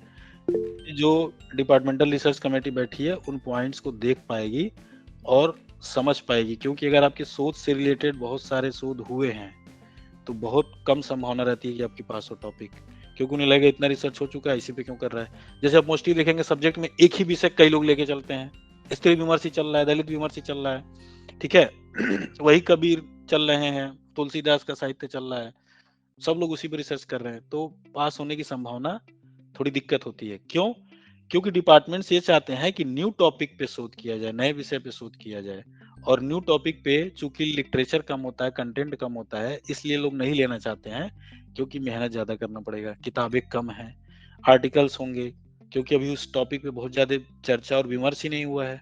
ठीक है, तो फिर आपको नए नए कॉन्टेंट्स लेकर के आने पड़ेंगे, हो सकता है कि किसी अदर भाषा में हुआ हो, ठीक है, तो उस भाषा के आपको पढ़ना पड़ेगा, तो इस टाइम टेकिंग प्रोसेस में मेहनत ज्यादा हो जाता है। तो डीआरसी चाहती है कि आप नई टॉपिक लेकर के आए, और बाकी लोग चाहते हैं कि उस पे काम हो चुका है उसी से रिलेटेड हम लेकर के जाएं। ठीक है, तो आपको क्या करना है, जब भी आप रिसर्च सिनॉप्सिस बनाने के लिए जो विषय का चयन करते हैं वो नया हो, ये कोशिश करना है। अगर पुराने से मिलता जुलता है तो इस वाले पॉइंट में आपको बताना है कि आपका शोध कार्य कैसे अलग है, और सिर्फ बताना नहीं, आपको पता भी होना चाहिए, टिप पे याद होना चाहिए, क्योंकि वो पूछेंगे आपसे। क्योंकि जैसे आप नाम लेंगे, कहेंगे अच्छा इस पे तो ये कार्य हुआ है, ये रिसर्च हुआ है, आपका अलग कैसे है, तो बताइए कि अब ऐसे ऐसे अलग है। ठीक है, यूनिट 2 है ना, रिसर्च एप्टीट्यूड, जैसे पढ़ लेगा जो, उसको इसमें दिक्कत नहीं आएगी, क्योंकि उसमें सारा ही डिटेल में है। जब रिसर्च एप्टीट्यूड की मैं क्लास लूंगा तो सारा ही डिटेल में बताऊंगा। अभी अगर डिटेल में सारी चीजें बताऊंगा तो फिर ये वाला कम हो जाएगा। ठीक है, इसके बाद आपको क्या करना है, प्राइमरी रिसोर्सेज के बारे में बताना है। ठीक है, रिसर्च में आप लोगों को बताया गया है कि 2 रिसोर्सेज होते हैं रिसर्च में, primary resources. Dushyant Kumar mike mute करिए। ठीक है, तो अगले पॉइंट में आपको बताना है रिसर्च के प्राइमरी रिसोर्सेज। ठीक है, प्राइमरी रिसोर्सेज का मतलब जो डेटा आप इकट्ठा करेंगे, तो डेटा 2 तरह से इकट्ठा किया जा सकता है, एक होता है प्राइमरी और एक होता है सेकेंडरी। प्राइमरी का मतलब कि जो कि मूल डेटा है, और सेकेंडरी का मतलब कि जो प्राइमरी डेटा पे क्या होता है, डिपेंडेंट होता है। तो प्राइमरी सोर्सेज को बोलते हैं आधार ग्रंथ या आधार किताबें, जिससे आपका रिसर्च आधारित है मूल रूप से वहीं पे। तो प्राइमरी रिसर्चेस के बारे में बताना होता है, रेफरेंस देना होता है आपको यहाँ पे। ठीक है, अब रिसर्च एप्टीट्यूड पढ़ेंगे तो रेफरेंस देने के क्या तरीके हो सकते हैं, आपके एनटीए के सिलेबस में है, हम पढ़ते हैं उसको, कि रेफरेंस देने के क्या क्या तरीके हो सकते हैं, क्या क्या स्टाइल्स हो सकते हैं। ठीक है, तो वो आपको पता होना चाहिए। हर यूनिवर्सिटी का थोड़ा थोड़ा सा अलग होता है रेफरेंस देने का स्टाइल। तो आप प्रीवियस रिसर्च उठा के देखेंगे थेसिस, तो पीछे वो रेफरेंस दिए रहते हैं, तो आपको वही फॉर्मेट फॉलो करना होता है। एक दो यूनिवर्सिटी के जैसे जेएनयू के, डीयू के कैसे रिसर्च प्रपोजल ने पूरा वो उन्होंने निकाल रखा है फॉर्मेट्स, तो वो आप उठा लेंगे तो आपको वैसे ही देना होता है। गूगल पे डालेंगे मिल जाएगा, नहीं तो आप बोलेंगे मैं शेयर कर दूंगा आपको, कोई दिक्कत नहीं है। उसके बाद आपकी परिकल्पना क्या है, कैसे आप उसका करने वाले हैं, तो परिकल्पना के बारे में आपको बताना होता है कि क्या अनुमान है, क्या हाइपोथेसिस है आपकी, ये आपको वहां पे बताना होता है। ठीक है, किसमें बताना होगा, आपको सिनॉप्सिस में अपने बताना होगा। और जो आपका अनुमान है, जो हाइपोथेसिस है, उसके लिए आप कौन सा रिसर्च मेथड अपनाने वाले हैं, ये बताना होता है। इस पे जैसे अगर आपका वाइवा बहुत अच्छा चल रहा है तो फिर पैनल में लोग आपसे पूछेंगे कि कौन सा रिसर्च मेथड अपनाएंगे आप इस समस्या के समाधान तक पहुंचने के लिए, जो भी आपका इश्यूज है। तो रिसर्च मेथड बहुत कम लोगों को पता होता है। रिसर्च मेथड आपको बताया जाएगा जो आपका 6 मंथ का कोर्स वर्क होता है। बताइए मिथिलेश कुमार, आप हैंड रेस कर रहे हैं। सर मेरे एक क्वेश्चन है, एक तो जेएनयू से आईआर में पीएचडी करने की बेनिफिट क्या है, और सर एक जो वाइवा होता है जो अपनी ओर आकर्षित कैसे करें, जैसे सिनॉप्सिस में। तो अभी तक तो यही तो बता रहा हूँ मैं कि वाइवा में कैसे सिनॉप्सिस के थ्रू आपको सिलेक्शन लेना, यही तो बता रहा हूँ कि कुछ और बता रहा हूँ क्लास में। अभी तक यही बताया मैंने, ये कुछ और बताया, बाकी लोग बताएं। नहीं यही बताया, यही तो बता रहा हूँ मैं कि सर काफी टाइम से आप यही बता रहे हैं। यही तो बता रहा हूँ कि सिनॉप्सिस कैसी होनी चाहिए और वो कैसे आपको एडमिशन में मदद करेगी। आप पर्टिकुलर आईआर से रिलेटेड पूछना चाहते हैं मिथिलेश? हाँ सर, आईआर बेनिफिट क्या है सर जेएनयू से पीएचडी करने के बाद? तो अभी वो टॉपिक नहीं है ना, मैंने बोला कि अगर इस पे आप चाहते हैं तो मुझे मैसेज करिए, एक अलग टॉपिक बना देंगे इस पे। ठीक है मिथिलेश? ठीक है, सॉरी सर, सॉरी। नहीं सॉरी वाली बात नहीं है, ये सामान्य स्थिति है, शोध में डिस्ट्रैक्ट होने की ये सामान्य स्थिति है। समझ रहे हैं? लोग डाइवर्ट हो ठीक है जाते हैं, इससे शोध दिशाहीनता में चली जाती है। तो शोध में एक डायरेक्शन में जाना बहुत जरूरी है। तो रिसर्च मेथड क्या बता रहा था मैं अभी आप लोगों को? सर आप रिसर्च मेथड के बारे में बता रहे थे 6 मंथ के बारे में। हाँ, रिसर्च मेथोडोलॉजी बता रहा था मैं। तो 6 मंथ आपकी रिसर्च मेथोडोलॉजी होती है, वहां पे बेसिक बताई जाती है। जो 6 महीने की रिसर्च मेथोडोलॉजी होती है ना, वो हम 15 दिन के रिसर्च एप्टीट्यूड में करते हैं। रिसर्च एप्टीट्यूड पढ़ने के बाद पेपर 1 का कुछ बचेगा ही नहीं रिसर्च मेथोडोलॉजी के यूनिवर्सिटी में। जो लोगों ने किया है वो रिसर्च मेथोडोलॉजी कर लेंगे और फिर बताएंगे मुझे। तो जो हम लोग 15-20 दिन का रिसर्च एप्टीट्यूड की क्लास चलाते हैं वो मोर देन ज़्यादा होता है। फिर अब उसमें सारे रिसर्च मेथड्स पढ़ते हैं, historical research method, descriptive research method, quantitative qualitative research method, सारे पढ़ते हैं हम लोग। तो वो आपसे पूछेंगे, अगर आपका इंटरव्यू अच्छा जाएगा तो पूछेंगे आपसे कि कौन सा रिसर्च मेथड अपनाएंगे। इसका सही जवाब दें ऐसा उम्मीद नहीं है उनको, वो जानना चाहते हैं कि आप किस लेवल तक आगे जा रहे हैं। क्योंकि ये तो आपको 6 मंथ जो आपके रिसर्च मेथोडोलॉजी होगी वहां पे आपको पढ़ाएंगे शोध प्रविधि कौन कौन सी होती है और कैसे पहुंचना है वहां तक। तो आप उससे मिलता जुलता बता सकते हैं। जैसे अगर पिछले कालखंड से रिलेटेड है तो ऐतिहासिक और समाजशास्त्री दोनों ही करेंगे, ठीक है। तो ये सारी चीजें आप बता सकते हैं। तो रिसर्च मेथड्स पूछते हैं, आप उसमें चाहे तो मेंशन कर सकते हैं सिनॉप्सिस में कि जो हमारी समस्या है उस तक पहुंचने के लिए हम इस रिसर्च मेथड को अपनाएंगे। उसके बाद क्या कर सकते हैं आप, टेंटेटिव चैप्टराइजेशन बता सकते हैं, अध्याय योजना बता सकते हैं। कंपलसरी नहीं है बताना, लेकिन बता देंगे तो अच्छा रहेगा। अगले में आपको क्या बताना है, टेंटेटिव चैप्टराइजेशन, जिसको बोलते हैं प्रस्तावित अध्याय योजना। प्रस्तावित अध्याय योजना, ठीक है। ये सारी चीजें आप बनाएंगे तो थोड़ा आप सिंसियर ज्यादा लगेंगे। बाकी लोगों ने नहीं बनाया है, आप में है तो आप एक अलग हो जाएंगे, आपके सिनॉप्सिस का और आपके इंटरव्यू का अलग इम्पैक्ट पड़ेगा। ऐसा नहीं कि जो आप बना के ले जाएंगे वही रहेगा। सिनॉप्सिस बदलती है बाद में और सिनॉप्सिस अपडेट होती रहती है। जैसे चैप्टराइजेशन आपका पीएचडी में एडमिशन लेने के बाद ये चेंज हो जाएगा। जब आप गाइड के साथ बात करेंगे तो वो चेंज कर देंगे। अगर उनको लगता है कि कुछ चीजें ठीक नहीं है तो ठीक करवा देंगे आपका। तो ये चेंज भी होता रहता है, तो इसलिए बहुत ज्यादा तनाव में नहीं लेना है। इसमें आपको सिंपल जो आपका इंट्रोडक्शन होता है वो, ठीक है। उसके बाद मिनिमम 5 चैप्टर्स बनाने होते हैं, तो 5 चैप्टर्स बना सकते हैं। अध्याय चैप्टर 2, चैप्टर 3, ठीक है, 4 और चैप्टर 5। तो एक आइडियल पीएचडी में 5 चैप्टर होते हैं और विद इन 200, ठीक है। बाकी लोग 400-500 पेज का भी लिखते हैं, कोई मतलब नहीं, उसका कोई नहीं पढ़ता है। 200 पेज की पीएचडी ठीक ठाक मानी जाती है। मतलब एक चैप्टर आपका 40 पेज का हो एवरेज, और ये बैलेंस आपको बना के रखना है। ऐसा नहीं कि एक चैप्टर 100 पेज का है, कोई 10 पेज में खत्म हो गया, ये नहीं करना है आपको। तो एवरेज आपका एक चैप्टर 40 पेज का होना चाहिए। जो भी समस्या है उसको टुकड़ों में बांटिए, जो कि इस क्लास में हम हमेशा करते हैं, किसी भी समस्या को टुकड़ों में बांट के समझते हैं, और उसको चैप्टर वाइज कर दीजिए कि इस चैप्टर में हम ये पढ़ेंगे, इस चैप्टर में ये पढ़ेंगे, इस चैप्टर में ये पढ़ेंगे, इस चैप्टर में ये पढ़ेंगे, इस चैप्टर में ये पढ़ेंगे।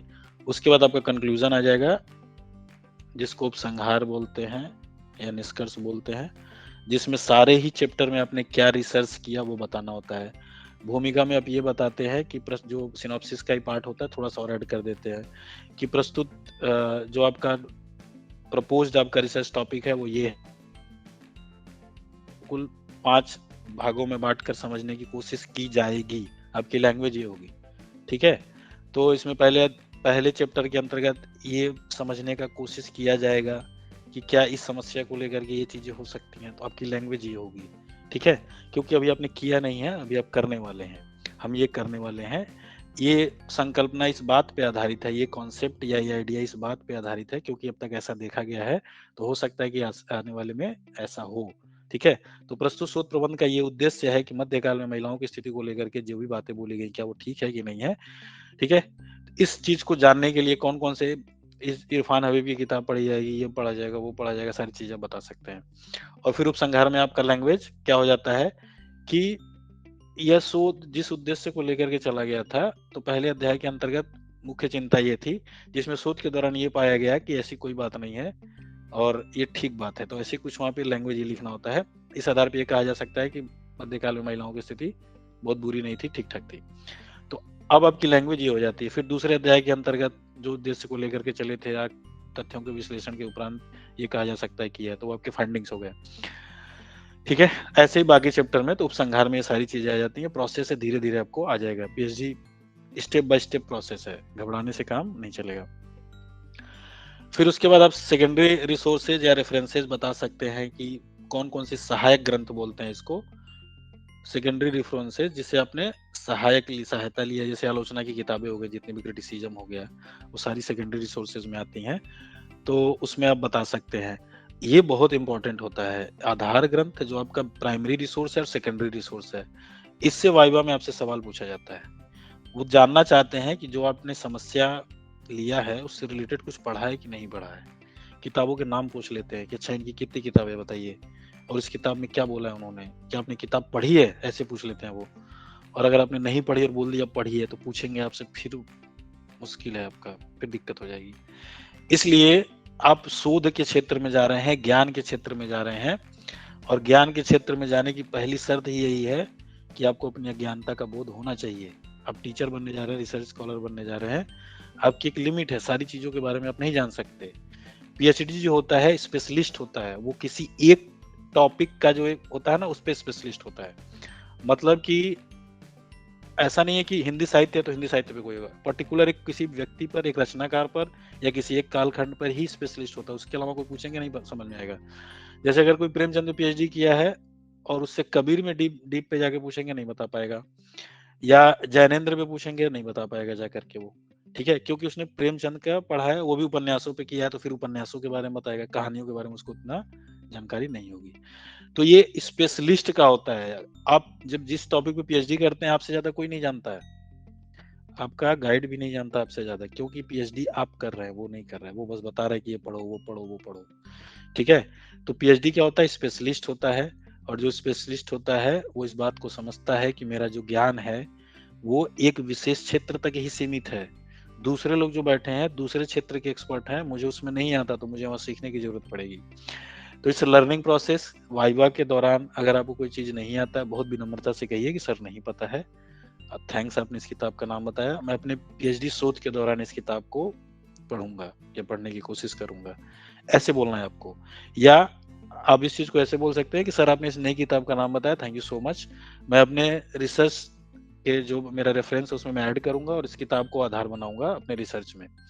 तो वो भी खुश हो जाता है कि अच्छा देखो मैंने नई किताब बता दिया, देखा मैं कितना ज्ञानी हूँ भाई, वो भी तो ज्ञान दिखाया। तो एक्सेप्ट करना है उसको, रिजिड नहीं होना कि अच्छा तुम मुझे सिखाओगे, सब पता है मुझे, इस वाले भाव से नहीं जाना है, फिर दिक्कत हो जाएगी, क्योंकि आप लोग ज्ञान के क्षेत्र में जा रहे हैं। उसके बाद आपने कोई मैगजीन वगैरह पढ़ी है तो वो बता सकते हैं, पत्र पत्रिकाएं, समाचार पत्र, वो लिख सकते हैं उसमें कि मुझे इस टॉपिक के बारे में जानने में इस समाचार पत्र से, इस पत्र पत्रिका से जानकारी मिली।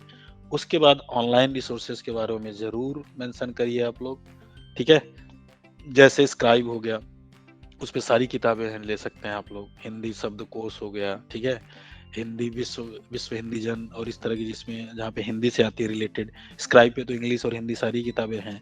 जे स्टोर पे आपको सारी किताबें मिलेंगी। शोध गंगा का आप रेफरेंस दे सकते हैं, ठीक है। तो जहां से भी आपने लिया है वो सारी इन्फॉर्मेशन आप दे सकते हैं। एक शोधकर्ता का ये नैतिक दायित्व होता है, जो रिसर्च वैल्यू भी है, कि जो चीजें वो जहां से उठा रहा है ना, वो उसका क्रेडिट उसको दे। रिसर्च में लोग क्या करते हैं ना कि दूसरे का रिसर्च चुरा करके अपने में छपवा देते हैं, ये बहुत गलत बात है, इससे किसी वाला है, ठीक है। तो रिसर्च में एक रिसर्च स्कॉलर से अपेक्षा की जाती है कि जो भी चीज जहां से उठाए उसको वैलिड क्रेडिट वो देगा। तो ये हो गया आपको एक कंप्लीट डिस्कशन कि रिसर्च सिनॉप्सिस कैसे बनाएं, रिसर्च सिनॉप्सिस के लिए क्या क्या चीजें जरूरत है, जो कि हमने लगभग 1.5 घंटे में खत्म कर लिया है। तो क्या आप लोगों को समझ में आया कुछ, या कोई सवाल है?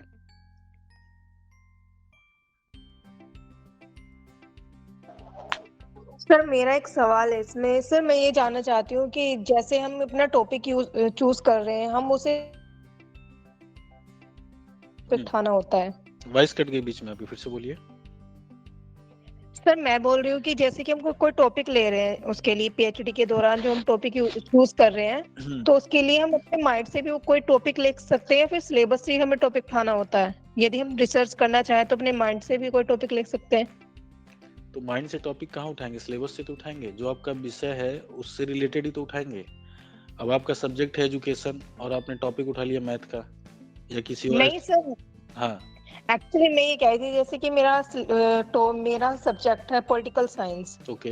तो या सर उसमें बहुत सारे, उसमें स्त्रियों के बारे में भी बात की गई है, उसमें सामाजिक डेवलपमेंट के बारे में बात की गई है, तो टॉपिक हम उसी से लेंगे। पर अगर उससे रिलेटेड कोई टॉपिक हमारे माइंड में आ रहा है तो क्या हम उसे ले सकते हैं? मेरा बस ये क्वेश्चन था। बिल्कुल ले सकते हैं। आपके माइंड में आ रहा है तो सबसे पहले देख लीजिए कि उस पर शोध काम तो नहीं हुआ है। शोध काम नहीं हुआ है मतलब कि आपसे पहले किसी और के माइंड में तो नहीं आ गया है, और आ ही सकता है क्योंकि अब पहली तो रिसर्च स्कॉलर है नहीं, आपसे पहले बहुत सारे लोग रिसर्च कर चुके हैं। तो जो भी आपके माइंड में आ रहा है तो सबसे पहला आपको ये देखना है कि वो मेजरेबल है कि नहीं है, उस पर रिसर्च किया जा सकता है कि नहीं किया जा सकता। ऐसी हाइपोथेसिस नहीं होनी चाहिए जो जाके नल हाइपोथेसिस हो जाए। ठीक है, तो सबसे पहले यही जब टॉपिक आता है दिमाग में तो लोग पूछते हैं कि सर इस पर रिसर्च किया जा सकता है कि नहीं किया जा सकता है, या सीनियर से बात कर लेते हैं। ठीक है, उसके बाद से देखते हैं कि उसमें कितने किताबें है कि नहीं है, कंटेंट है कि नहीं है, मेजरेबल है कि नहीं है। ऐसी कल्पना नहीं कर लेना है जिसका वास्तविकता से कोई लेना देना ही ना हो, फिर दिक्कत हो जाएगी आपको। और कोई सवाल किसी का? अंजू आप समझ गए मेरी बात जो मैंने बताया? Yes sir, I can understand and thank you.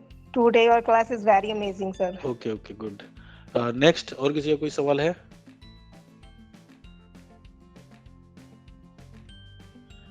ठीक है, तो आज के सेशन में इतना ही।